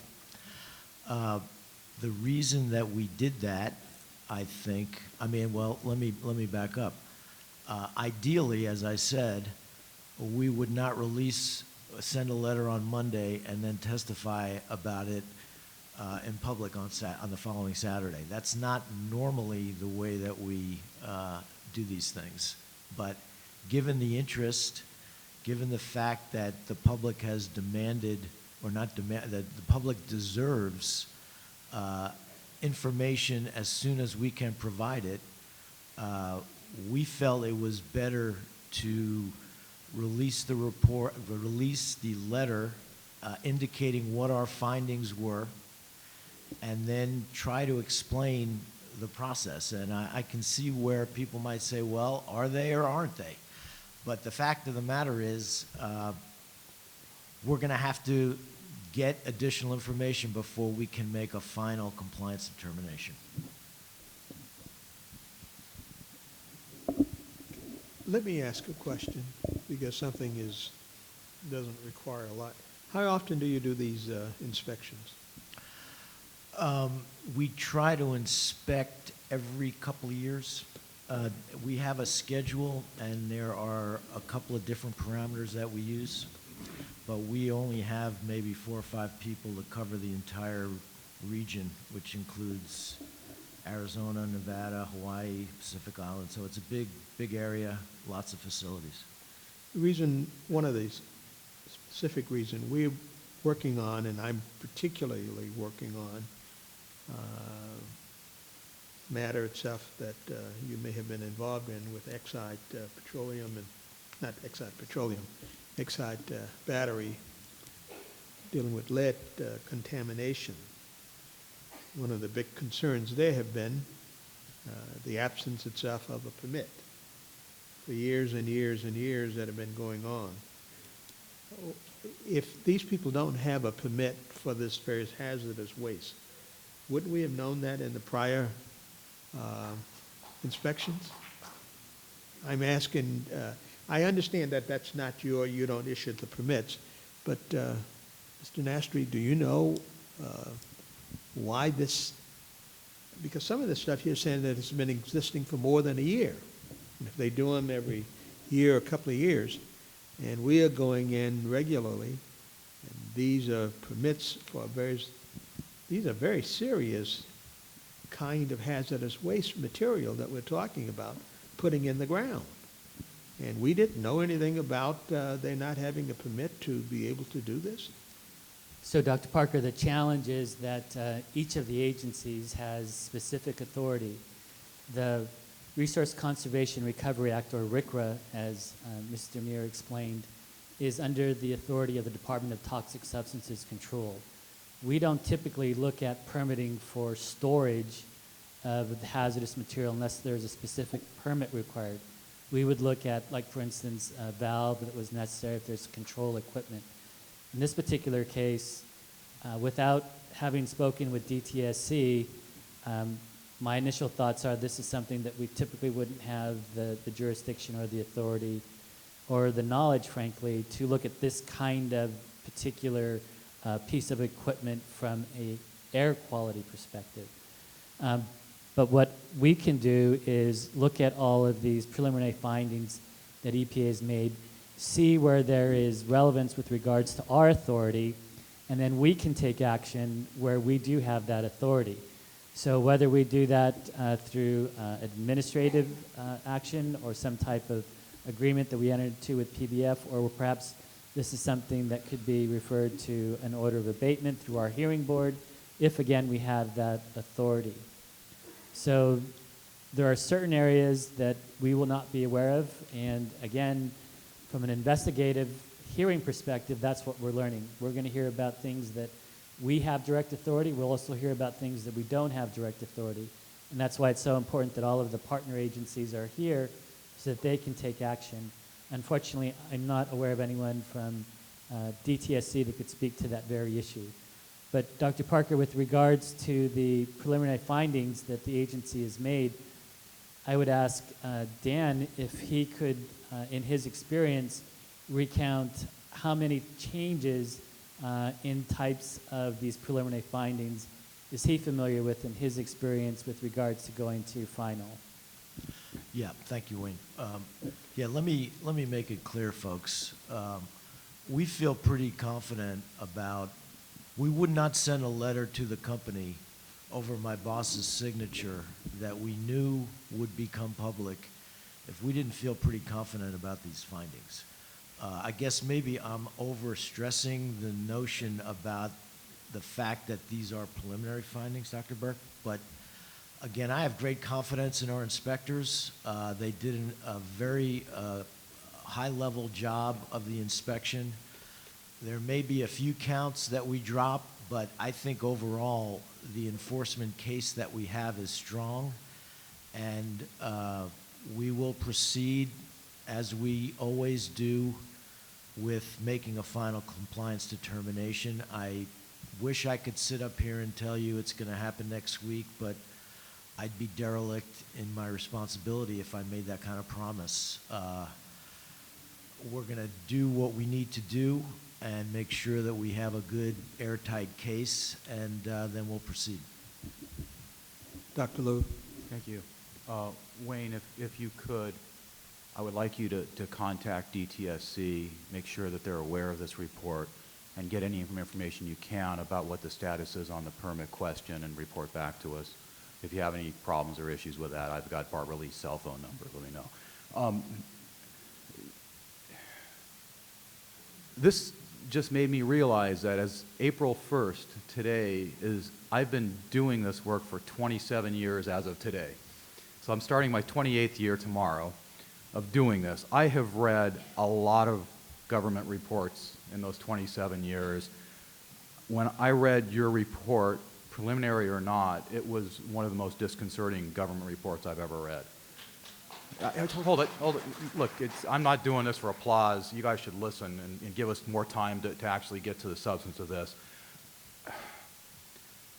I hope that you recognize, I mean, the reason that you're here on a Saturday after issuing a report on a Monday is because there is a sense of urgency.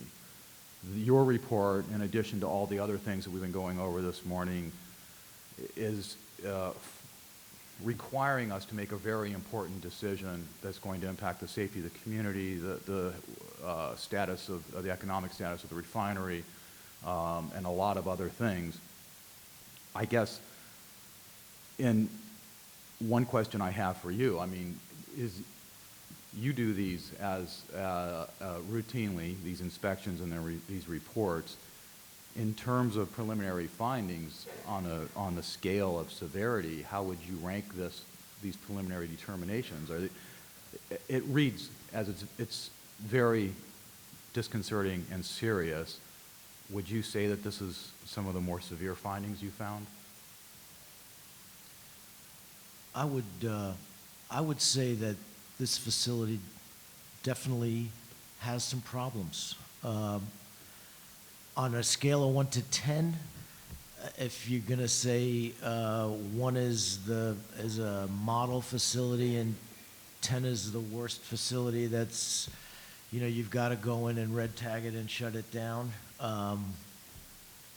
You know, that's a really difficult question, and I guess I'll give a shot at an answer. I would say you're looking at a 5, 6, 7 range. You know, you have some serious problems. But at the same time, I think you have people that are trying to do the right thing. They may or may not have the resources to do that, and our job as regulators is to point that out and see if we can figure out a way to make that facility as safe as possible. And I think, I mean, Dr. Burke is having, you know, concerns about why issue a preliminary report. I think I understand that. I mean, in terms of giving the operators a chance to clarify anything you might have gotten wrong. I get that. I understand there should be a process involved where you do this back and forth and everything. What I'm concerned is that the decisions that we need to make are going to happen before you can finalize your investigation and issue your final report. That wouldn't help us. I mean, what we really need is for you to proceed as quickly as possible. And I would, it might help if you could give us some boundaries as to how quickly this could happen and what would be the outside, I mean, how long we might have to wait before you would be able to give us a final report. Well, maybe to put it into context, I can describe a little bit about the Chevron case because, and that might be kind of on the other extreme of how long cases take. The Chevron fire occurred in 2012. We are still, and I don't want to scare anybody or sort of paint a dire picture about how this works, but I have to tell you that we are still negotiating with Chevron. Well, I hope it doesn't take that long. I hope it doesn't, and I believe that it will not take that long. I will do everything in my power to make sure that it does not take that long, and I do think that we can come to some settlement in the next couple of months. But I've said it, but I may regret it. Yeah, because I don't know. In terms of your settlement, whether it be judicial or administrative, matters a little bit less to us. What matters to us are the facts and the information and making sure that the findings in terms of your inspection are accurate, because absent a final report in terms of the facts, we're being asked to make decisions with incomplete information. So I would be really helpful, and I think the message I would like you to take back to Enrique is that please finalize this as quickly as possible. One other thing in terms of what you talked about the process, I didn't hear a lot about opportunities for the public to participate. Could you go back through what you're going to be doing and where in this the public might be able to have some say in how you make your decisions? Okay, yeah, I can do that.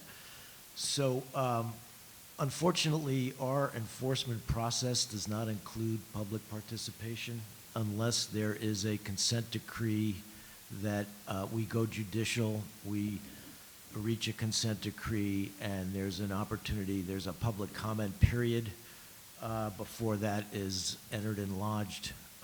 After it's lodged, then there's a certain period where the public can comment. In our administrative settlements, we do not have a public process built in.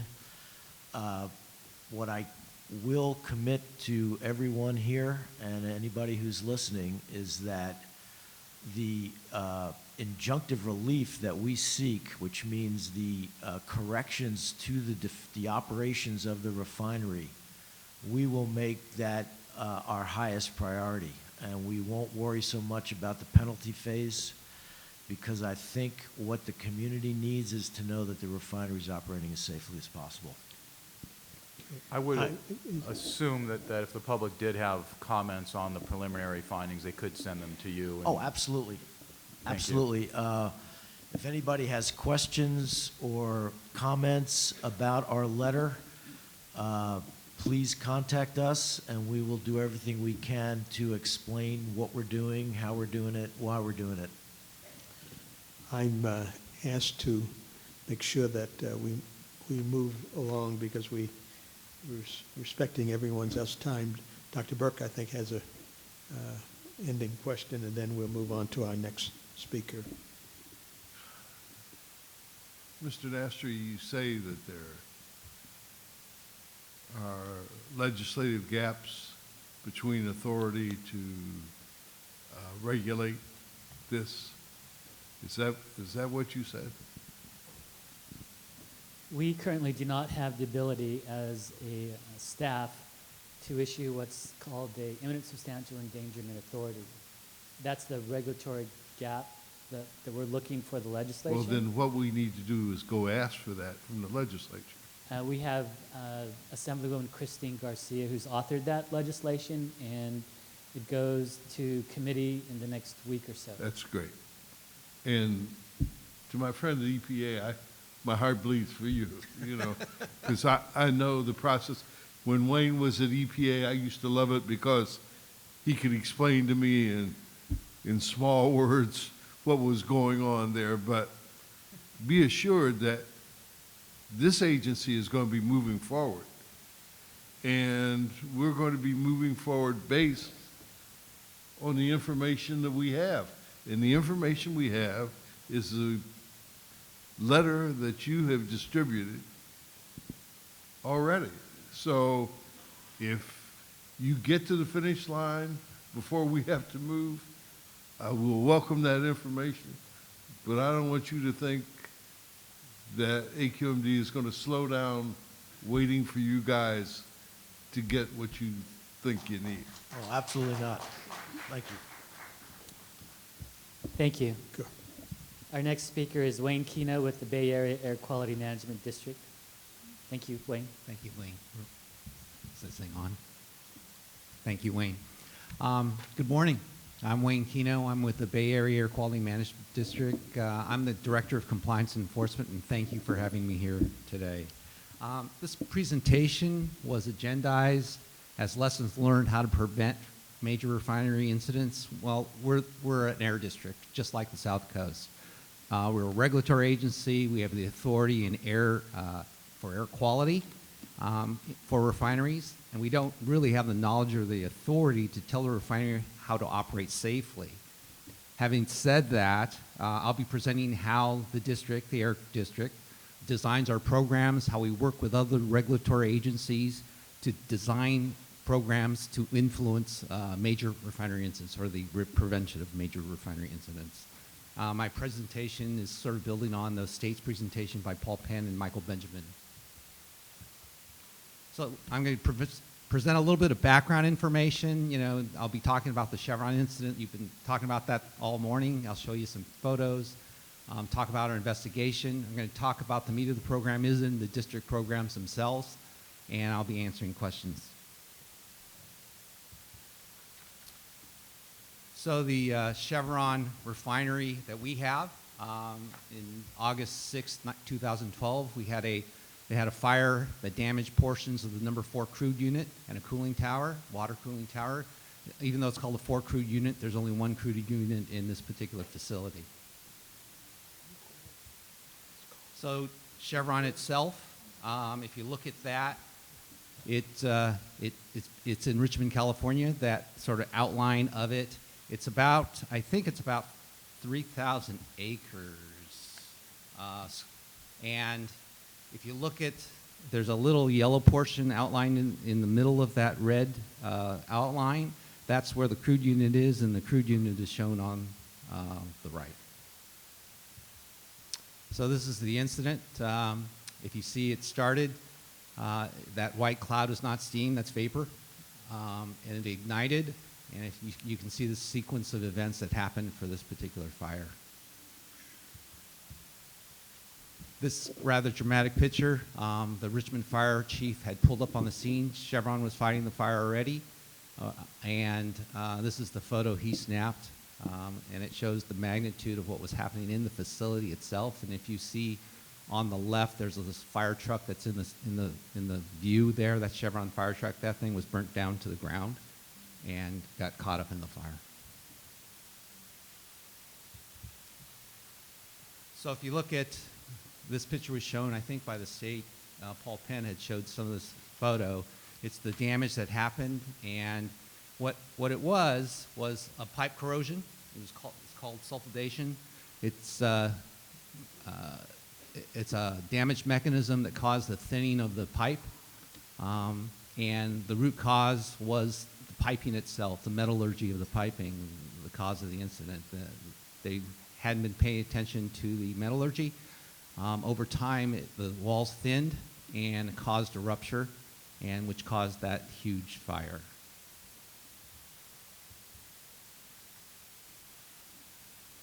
So during that particular fire, Chevron did a root cause and did find out that it was that pipe, what had happened, and the prevention for that was to evaluate the refinery, look at all the piping in the facility, evaluate the metallurgy of the whole facility, and this is hundreds of miles of piping, and then replace the piping that potentially could cause an incident.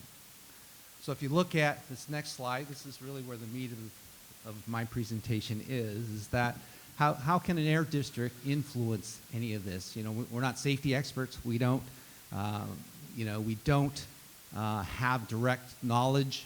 Although we know the processes, we know how things work, we don't have direct knowledge of the equipment. You know, we go and inspect for air quality. As Wayne had said earlier, you know, we inspect, we look for air quality issues. Well, part of all that came out of these lessons learned for this particular incident was that you have to establish relationships with other agencies early on in the process. You establish those relationships, you go in and do joint inspections, you talk to the inspectors themselves, the inspectors talk to each other, and they start looking for things for each other. So my inspectors are in these facilities on a daily basis, and somebody from Cal OSHA, somebody else from another DTSC, they're not in these facilities. EPA aren't in these facilities very often. So part of the prevention help that we can provide is that we converse with these people, we try and figure out what they're looking for. So you get referrals. So a lot of times we have referred cases to Cal OSHA when we see there's potential air quality impacts and some worker safety issues. They have also referred situations to us where they've identified things on their inspections that would be of concern to us. So that sharing of information, establishing those relationships early with everybody, frequent meetings with the other agencies goes a long ways towards prevention. The other thing that I think that air districts could do is that in their rule development program, design rules that get to prevention. And what I think my example would be is that we have a flare rule like South Coast, we have a flare rule. Our rule is a two-part rule, which is a monitoring rule, which requires flow monitoring, requires composition monitoring of what's going to these flare systems. And the second part is our control rule. And what the control rule requires is that any time there is a flaring event, and because we're monitoring flow now, we know when there is flow going to the flare and being burned in the flare, that each facility do a root cause analysis on each flaring event. So they have to give us a cause of every time they flare, and the rule requires 3 prevention measures be implemented. So they have to try and figure out what caused it, and to prevent that situation from happening again, 3 prevention measures must be implemented.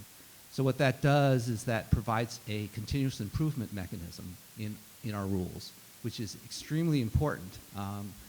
If you have a flaring event and that same cause isn't going to be repeated, you continuously improve and you get down to where there are minimal flaring events and so forth. So that's one way we do get to help in the safety aspect of things. The other thing is analyzing those flaring events, but also where there are emissions to atmosphere. So the other important rule that we have is our pressure relief device. These are atmospheric pressure relief devices. to that release when a facility overpressures a vessel, a unit, that sort of thing.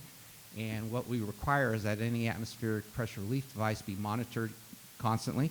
And anytime it vents, they do, again, have to do the prevention measures, 3 prevention measures. And if they vent more than twice, it has to be vented to a control system. So there's a number of mechanisms in our rules, and you can design your rules to do those things, and that's within our authority as an air district.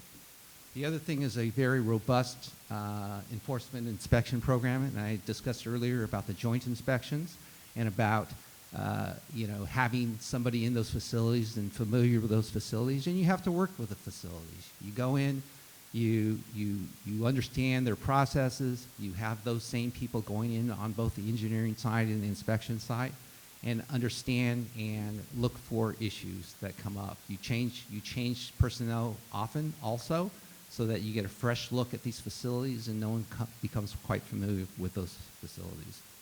The other point that I want to make is in the violation settlement program, as an enforcement person, I really don't care about the monetary settlements.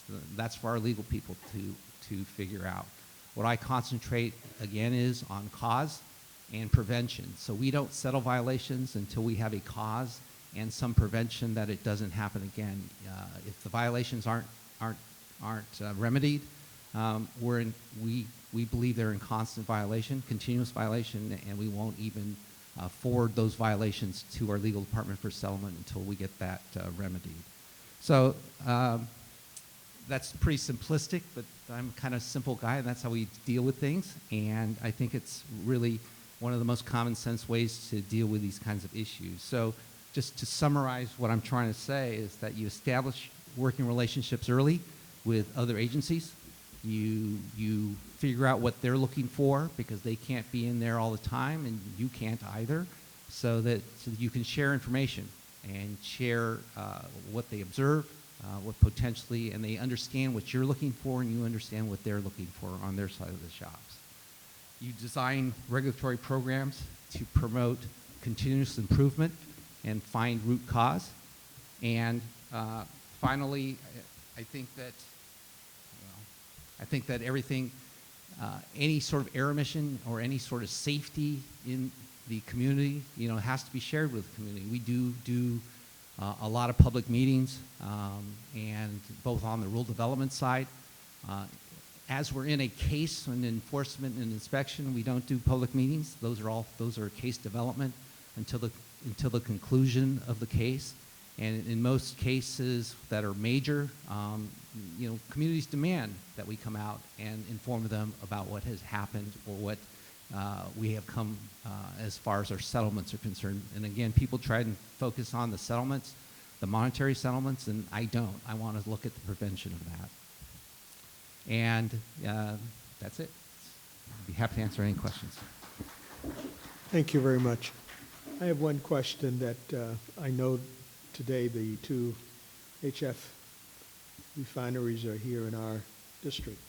Have you guys ever had a HF facility in your district at all? Yeah, HF was eliminated from our facilities back in I believe before the 80s, around the 80s. And it was not because of regulatory requirements. Well, with that answer, could you maybe give us sort of a rundown on how that was done? And they all switched to sulfuric acid, I'm assuming. Maybe you can give us a rundown on how that was done, what the shutdown time was, and how many were converted? Well, we have 5 refineries in the Bay Area, 4 in Contra Costa County, 1 in Solano County.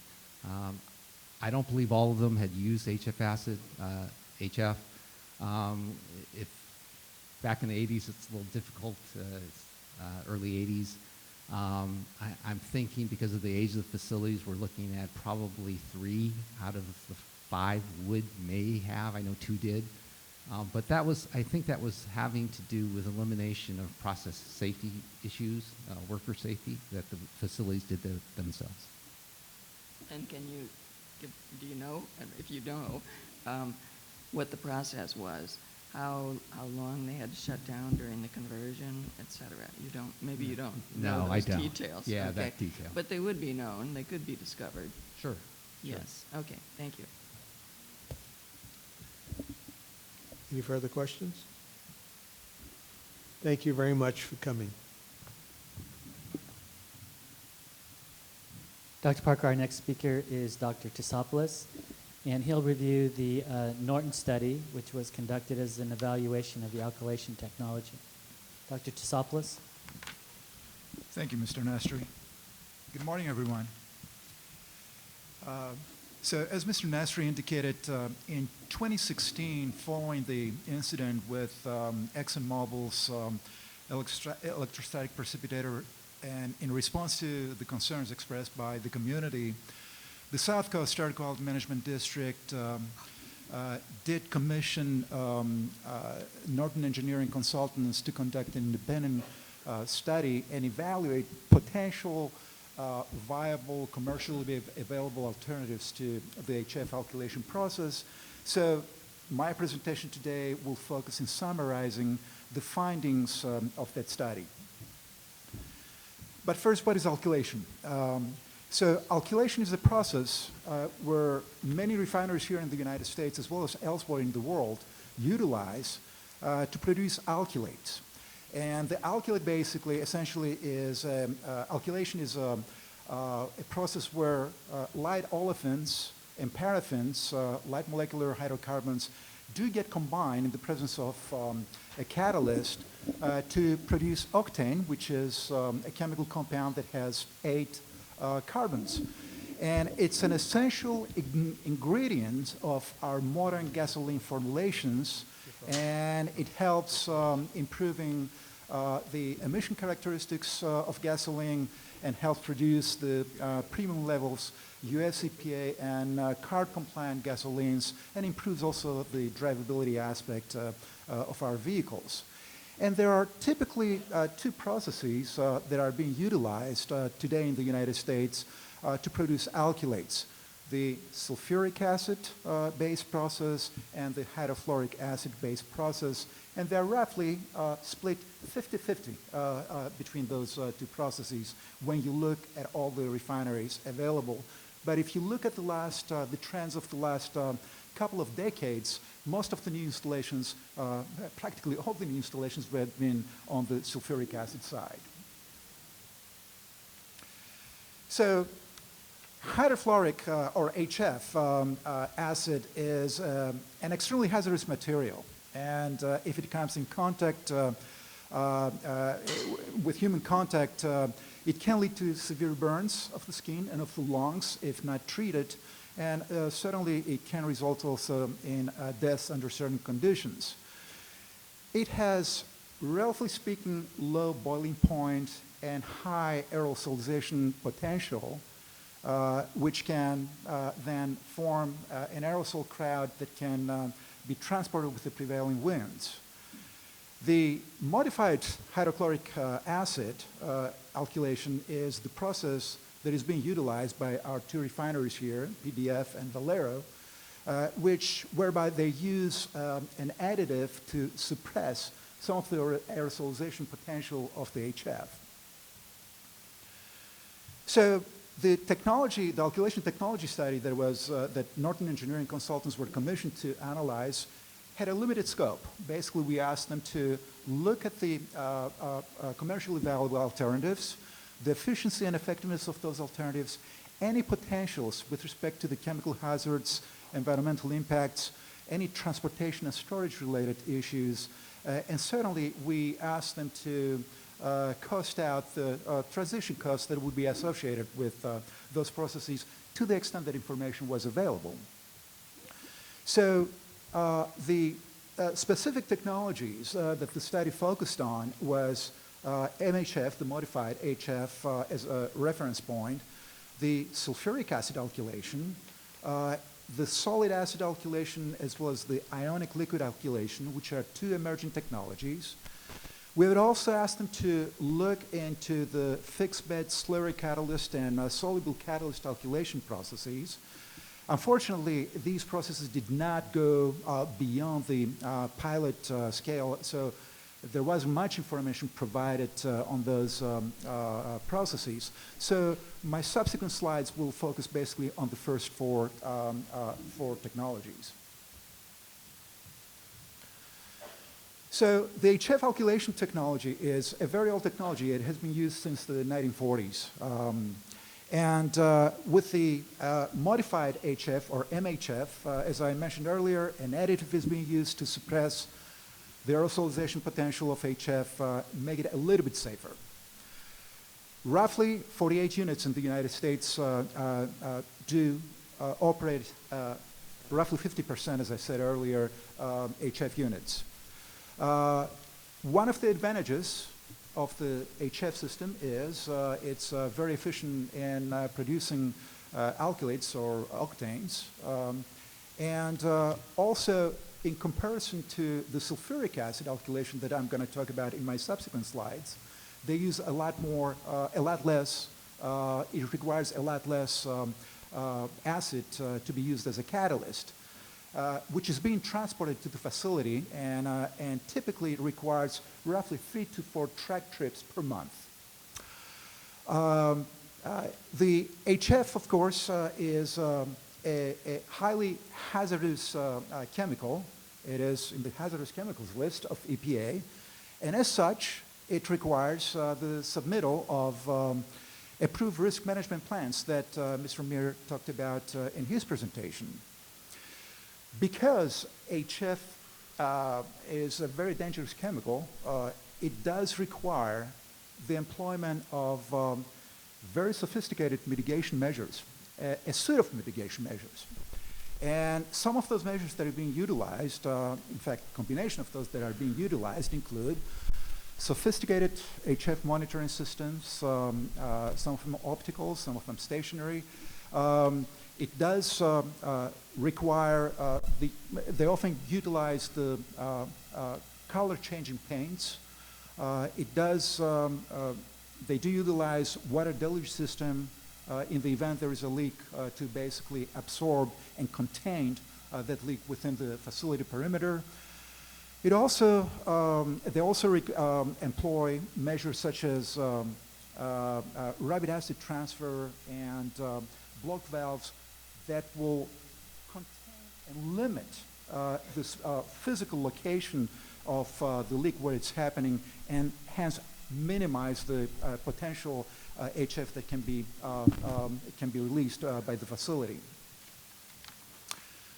The sulfuric acid, on the other hand, is also a widely utilized alkylation process.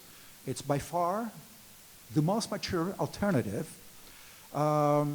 It is also a hazardous chemical, but its boiling point and aerosolization potential is a lot less than HF.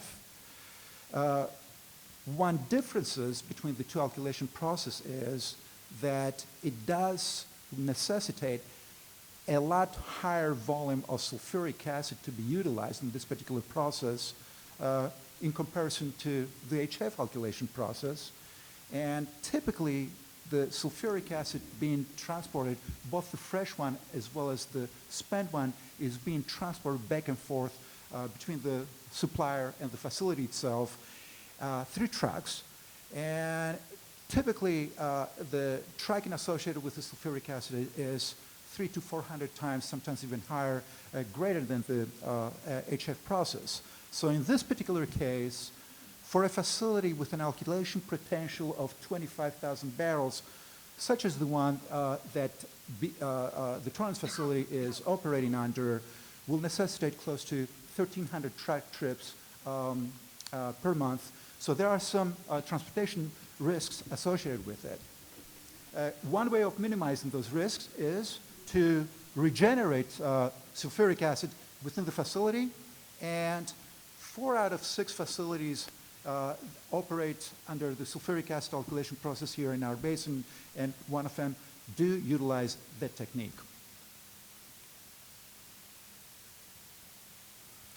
So the next one is technology that I want to talk about is solid acid alkylation, and this is an emerging technology, but an extremely promising technology. Unfortunately, there aren't too many practical applications out there.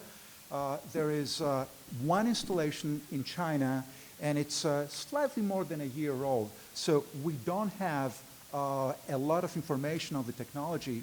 However, it relies on the employment of a solid precious metal-based catalyst, and which does not volatilize and doesn't have all the other risks associated with the HF-based process or even the sulfuric acid-based risks. The speaker that will follow me actually will also present some additional information, some application in Europe. So it is an extremely promising technology, and I'm sure we'll be learning a lot more as the time goes on about this technology. The fourth technology that is also equally promising is the ionic liquid alkylation technology. Again, just like the solid acid alkylation, this too does not have the risks associated with HF-based alkylation technology.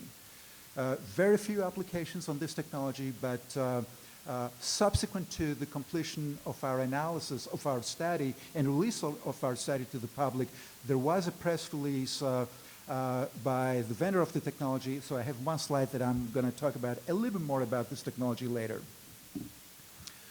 So about the costs of transition from an HF-based or MHF-based alkylation process to a sulfuric acid-based alkylation process. The metallurgies that are required between those two chemicals are very different, but our consultants did their best in estimating the cost of the transition, and assuming that some of the fractionation columns can be repurposed and recycled, the estimated cost were approximately $120 million.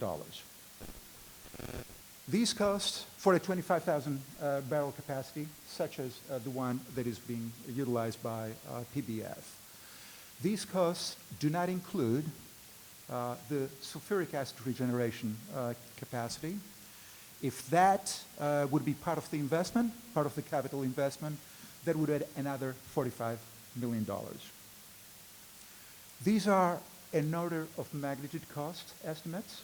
So there's a plus or minus 50% error band, and should be viewed as such.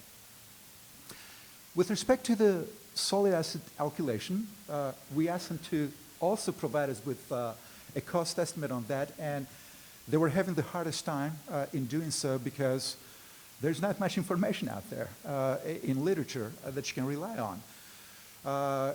Their estimates were, because the metallurgy does not have to be as exotic as it would have been with either HF or sulfuric acid, they figured that the cost would be in the, capital cost would be in the $25 million range. However, the catalyst, because it's a precious metal-based catalyst, is an extremely expensive substance, and the overall cost they assumed will be equivalent, 120 millions, to the ones with assumed with the sulfuric acid system. Even though in these kind of scenarios, often the catalyst vendors offer leasing options to bring the price tag a little bit lower. So we released this study and made it available to the public in September, early September. A couple of weeks after our release, the Honeywell UOP, in conjunction with Chevron, did release a press release and announced to the world the availability of the alternative ionic liquid-based alkylation alternative. They've been experimenting with it in their facility in Salt Lake City. It's a smaller facility than our refineries. Roughly, their throughput capacity is roughly a third of PBA's capacity. But they've been experimenting with this technology for several years. They're very happy with the performance. And Chevron announced their commitment to switch from the HF-based process to this ionic liquid alkylation. They're expected to start construction sometime this year, and they hope that they can complete the construction by 2020. We don't have much information on the costs, but this is definitely a very positive development. So in summary, the study concludes that sulfuric acid alkylation is by far the most mature and commercially available alternative. The cost estimate is around $120 million plus $45 million if one wants to entertain the idea of the sulfuric acid regeneration. And certainly the solid acid alkylation and ionic liquid alkylation are two upcoming and extremely promising technologies. And that concludes my remarks. Thank you very much. Okay, we have a question. Go right ahead. I'm wondering on the ionic solid acid alkylation, where the basis is a precious metal-based catalyst. Is there an ongoing cost? I mean, you put the catalyst in once, or because I'm not a technical person, just is that an ongoing cost? The primary cost with the catalyst cost associated with is associated with the solid acid alkylation. That's the precious metal-based catalyst. And yes, every so often they'll have to replace that catalyst. Normally, again, very little is known about the specific process, but in the catalytic-based control system, normally the catalyst will last 4 to 5 years and will have to be replaced. You know, I'm assuming it's going to be a similar scenario. And often what happens there is the vendor of the catalyst will take the catalyst back and will repurpose the catalyst. They'll clean it up and they'll keep recycling, because the precious metal doesn't get necessarily destroyed. It gets masked. But once you remove that masking through the cleanup process, you are able to recycle back the precious metals. So, and very likely this is the scenario that is going to take place. And for the ionic liquid alkylation process, that's not based on precious metals. Am I right? It's my understanding that it's not precious metals-based catalyst, even though that too, which is a salt-based catalyst, will necessitate the use of that ionic-based material that will have to be replenished every so often. Okay, thank you. Okay, thank you very much, Mikey. Next speaker. Our next speaker, Dr. Parker, is Glenn Jenkins. Glenn? Good morning, everybody. I just want to start by saying that it is an absolute pleasure and privilege to be here in front of you today. So I'm going to be discussing a number of different topics. One, electrical reliability. The second one will be the transition from HF to other alkylation technologies, and a review of the 500N deviation forms that have been submitted to the district. So, electrical reliability. As you know, the refinery has suffered a number of electrical failures over the course of a couple of years. So, why is electrical reliability important to an oil refinery? Well, an oil refinery is at its most dangerous during the times of shutdown and startups. So if you can reduce the number of startups and shutdowns, you inevitably increase the safety of that refinery. So it's key for the successful operation of the refinery to be electrically reliable.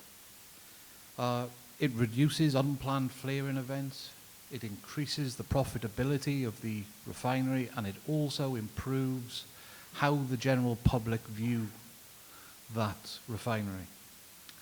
Now, I could stand up here all day and talk to you how to be reliable and what would be required So I've tried to bullet point them.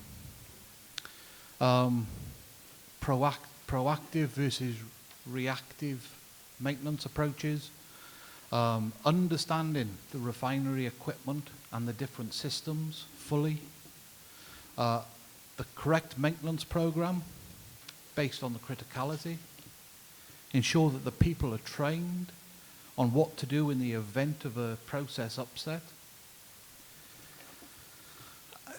Excuse me. So the abatement order that we produced earlier this year, I worked alongside the district and the refinery to develop a robust abatement order. So I'm going to spend a little bit of time and just try and describe to you, some of you may not be engineers and things, what we actually tried to achieve in that order. We were looking to make reliability improvements to that refinery, not just in the short term, but in the long term as well. So the refinery is currently undertaking a review of its electrical power supply from the distribution network operator. The refinery is currently reviewing all of its critical systems, such as steam, uninterruptible power supplies, instrument air, and they are ensuring that that equipment is maintained and operable during a power disruption. The flare in size and duration with the use of the steam, as far as reasonably practicable, will be reduced. And operational and process personnel know what actions to take during the event of an incident on site. So on Thursday of this week, I actually attended the refinery for a due diligence update, and the findings so far, a lot of hard work has gone in by the refinery on each of the stipulated orders findings. There's individuals, there's teams, and there's definitely money being spent on this order. Also as well, external resource has been found via third-party contract companies, and they've brought back in ex-retirees that used to work at the refinery, so they have the expert knowledge. So the outcome, so to date, notable progress on the abatement order has been made. I would just like to say that I was thoroughly impressed with the actions of the refinery on this order. And the next hearing is due on September the 7th, 2017.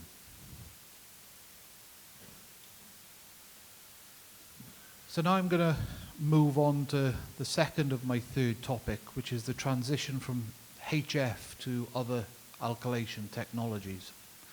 Now, I am very limited on the technical information that I'm able to give you at this time for legal matters. So, the refinery in the UK, it was first built in 1920, and it went through a number of expansions, as all refineries do during their life. The HF plant, and it wasn't a modified HF, it was a hydrofluoric acid plant, was first commissioned in 1976, and prior to that there was no alkylation unit. Its operation capability is now 260,000 barrels a day, and is a combined refining and chemical facility. Its markets are domestic and international, throughout Europe, Russia, and into America. So this UK refinery's track record, it had a HF plant which went through a standard turnaround in 1996.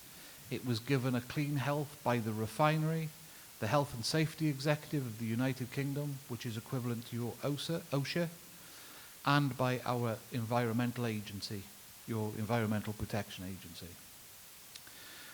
The HF unit had not suffered any reportable leaks in the 20 years of its operation up until this period. It had state-of-the-art, for back in the 90s, safety technology, and it had zero reported incidents or environmental breaches, and it had an excellent reliability availability, roughly 98%, and that's between turnarounds. So why change from HF?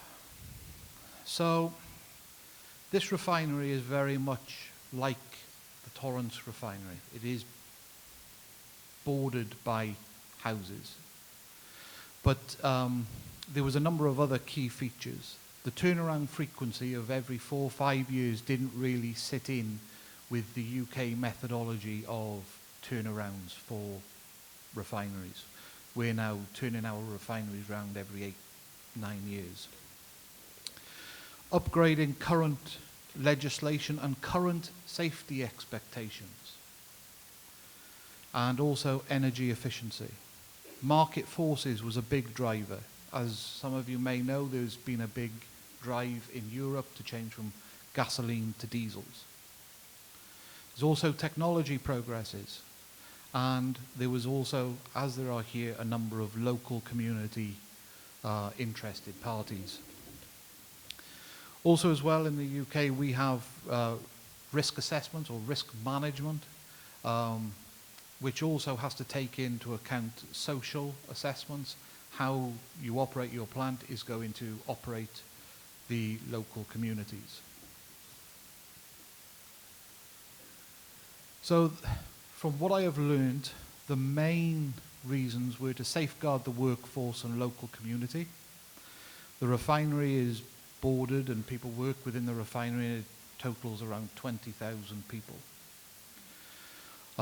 There was also a change in UK and European legislation, reducing the movement of HF by sea and by road. However, it did still allow the movement of HF by rail, but the requirements for movement by rail was extensive. So the challenges that the refinery came across when it was looking to make this transition was firstly its return on investment. It was, is it economically viable to go from a well-known practical solution to another system? Product quality, and one of the items that the refinery did experiment with and is still using, they weren't sure back at day one whether the octane and the anti-knock and the calorific value of the gasoline products would be sufficient. And also, because this was new technology for the UK, the refinery went through a number of issues with planning, licensing and permitting.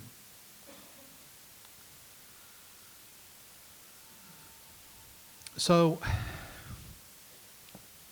it made its decision to go forward with embarking on this change. And a number of other factors had to be taken into account. The length of time that the process plants would be shut down, the disruption to the local community. And also, in Europe, we have the CDM regulations, which requires us to actually remove all of our old processing equipment. We're not allowed to leave unused vessels on the plant. We have to strip them down, remove them and recycle them.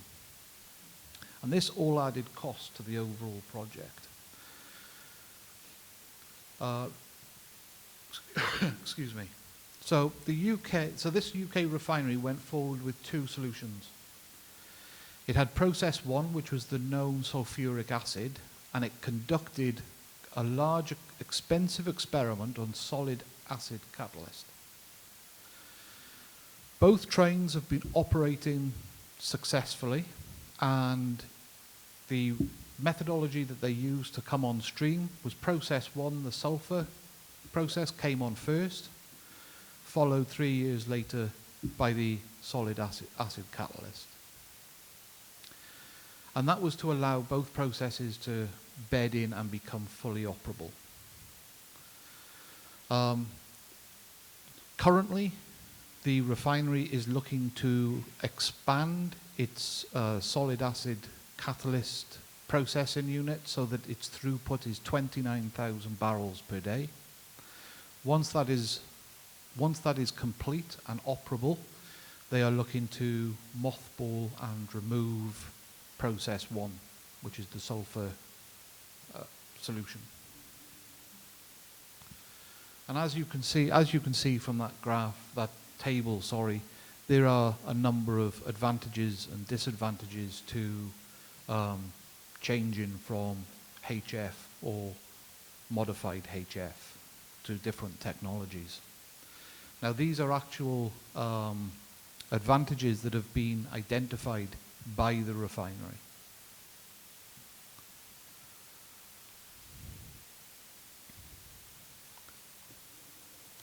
So I'll move on from that topic now and go on to the deviations, emergencies, and breakdown submittals that have been submitted to the district by the refinery.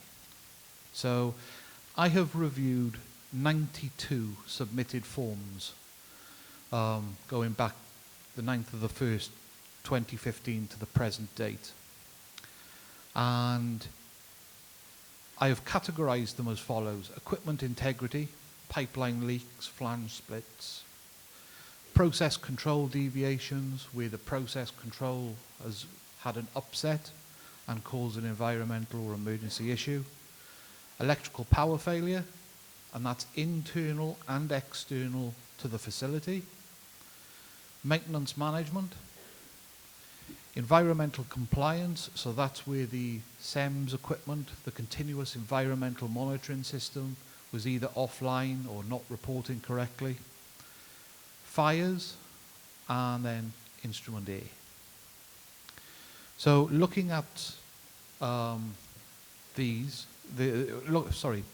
looking at these individual line items, as a professional engineer, you can draw different assumptions. Now, I am drawing these assumptions from the outside looking in.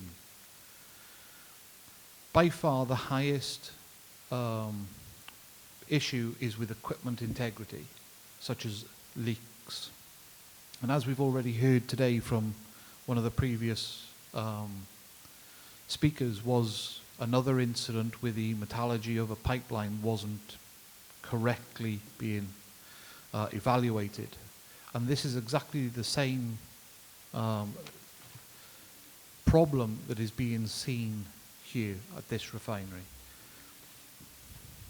And that is the end of my presentation. I hope you enjoyed it, and thank you very much.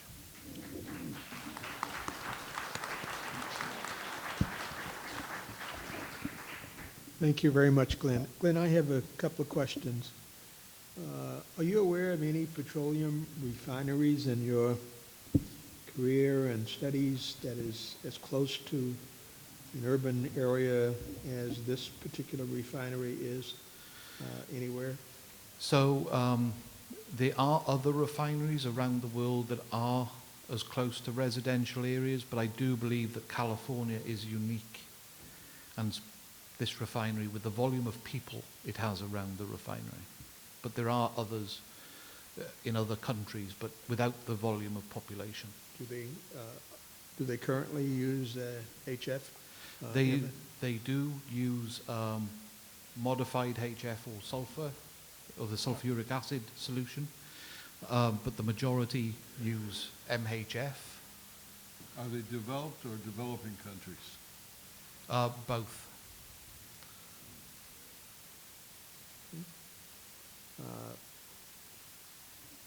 Do you have a sense of when something goes wrong within an alkylation unit, is there a greater danger from a modified HF unit release versus a sulfuric acid release?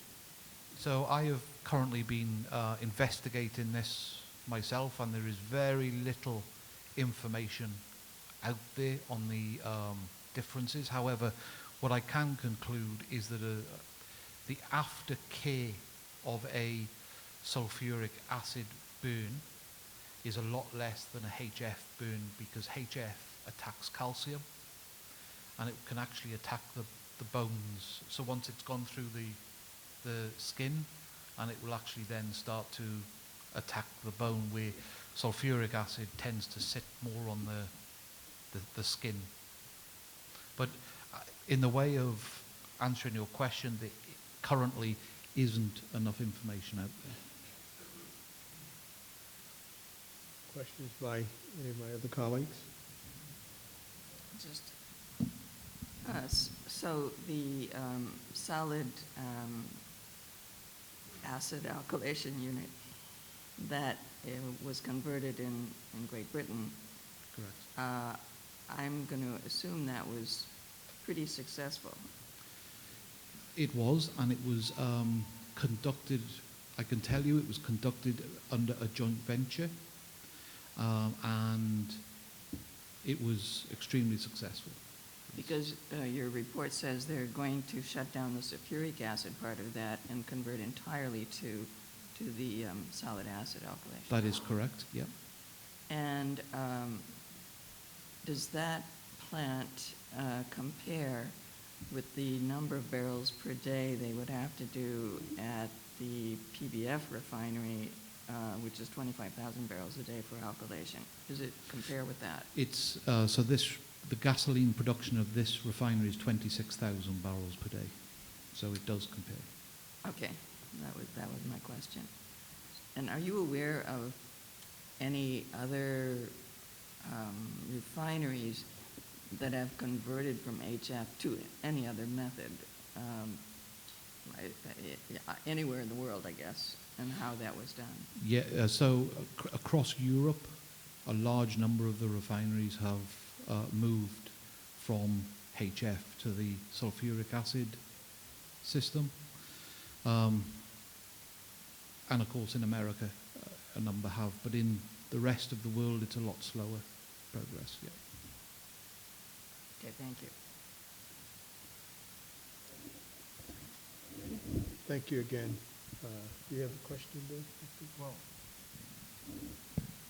I just guess I'm a little confused because I thought I had heard from Torrance Refinery representatives or statements attributable to them that this hasn't been done. So I'm just trying to get to the facts. Could you explain why they may not be considering your examples as examples of where this has been done before? I cannot, I'm not prepared to speak for the refinery and what information they have. However, this has been done, and it was a joint venture between the known company that was in your report. So I don't know what information the refinery is working from. You're just as confused as I am, but I thank you very much for your presentation information. It's very helpful. I have one last question, Glenn. Our representative has stated that he believes from consultants that the cost to go from HF to sulfuric would be approximately $120 million, today's dollars. Do you agree with that assessment? Yes, I can't actually give you the proper figures, but I do have them here, and I can tell you that they are definitely in the same ballpark. What numbers do you have? Okay, so I'll round them off, okay? So 2017, I have $250 million, but that is from pounds sterling conversion. Oh, that's from... Yeah, so I've converted that. Brexit or post-Brexit. Yeah. So the numbers go up and down, but depending, Yeah. so, but you don't have... I don't, no, that's the closest I have. Right, thank you. That leads to another question. What would be your estimate for conversion from HF to the solid acid alkylation that you described here for the PBF plant? Yeah, that information I don't have, unfortunately. Thank you. Dr. Burke, did you have a question? Before I say what I'm going to say, I don't want any reaction from the audience. Okay? Good luck with that. This is just what I'm thinking. What you're really saying is the choice between HF and sulfuric acid is, if you live in the neighborhood, what do you want, a headache or an upset stomach? Because I remember when I was in college, the worst thing in the laboratory, the absolute worst thing in the laboratory was sulfuric acid. And now we're talking about it as a acceptable move towards safety. Doesn't make sense to me, but, you know, sometimes a headache is better than an upset stomach. But it just doesn't make a lot of sense to me. So let me ask, is one of the primary dangers from HF, as I understand it, is one of the primary dangers that it vaporizes when it's released and then can flow over long distances to affect people, you know, that are miles away from the plant, whereas sulfuric acid is more likely to stay in place. Is that correct? If there's a leak? Do I have that right? Do I have that right? A lot of nods in agreement with Okay. Councilmember Mitchell. So just, that is what I've understood from the various testimony of our experts and community people, that vaporizes when it releases, and then if there's wind too that disperses it, it can reach a lot of homes that are nearby, and a lot of people, once just exposed to the vapor, it goes to your bones, because that's what the expert said. So you could be very severely hurt and damaged by a release of HF, excuse me. That's what I understand. Is Dr. there Burke. any health information on the ionic process as to what it might, What the bad parts are? what the bad parts are, you know? Right. Because we've gone from something out of a science fiction movie down to something that will only burn you up on the outside. Are we moving away from any of this? Yes, with both the solid acid catalyst system and the ionic alkylation system, you don't have the volatilization and aerosolization potential and the associated risk, health risk associated with those two properties. And that's why it appears to be much superior to the existing systems that we have right now. But it's my understanding the ionic process is embryonic in its development. Yes, however, we have one facility in Salt Lake City. Yeah, but it's small. A third of our very large PBF facility that made the commitment to transition over. So clearly they see a benefit and a viability, both commercial as well as technological, to make that decision and switch over. And then we have the solid acid catalyst conversion that Mr. Jenkins just talked about in Europe. So these are both two very positive developments. Do we have any cost considerations on comparisons on those? Very little on the ionic. We are trying. They came up with their press release just a few months ago, and I'm certain they're looking for prospective customers, prospective installations. So there'll be more coming in. Unfortunately, there is nothing at this juncture in literature that we can rely on. Again, thanks to all of our speakers and guests, and I think it was a very enlightening presentation.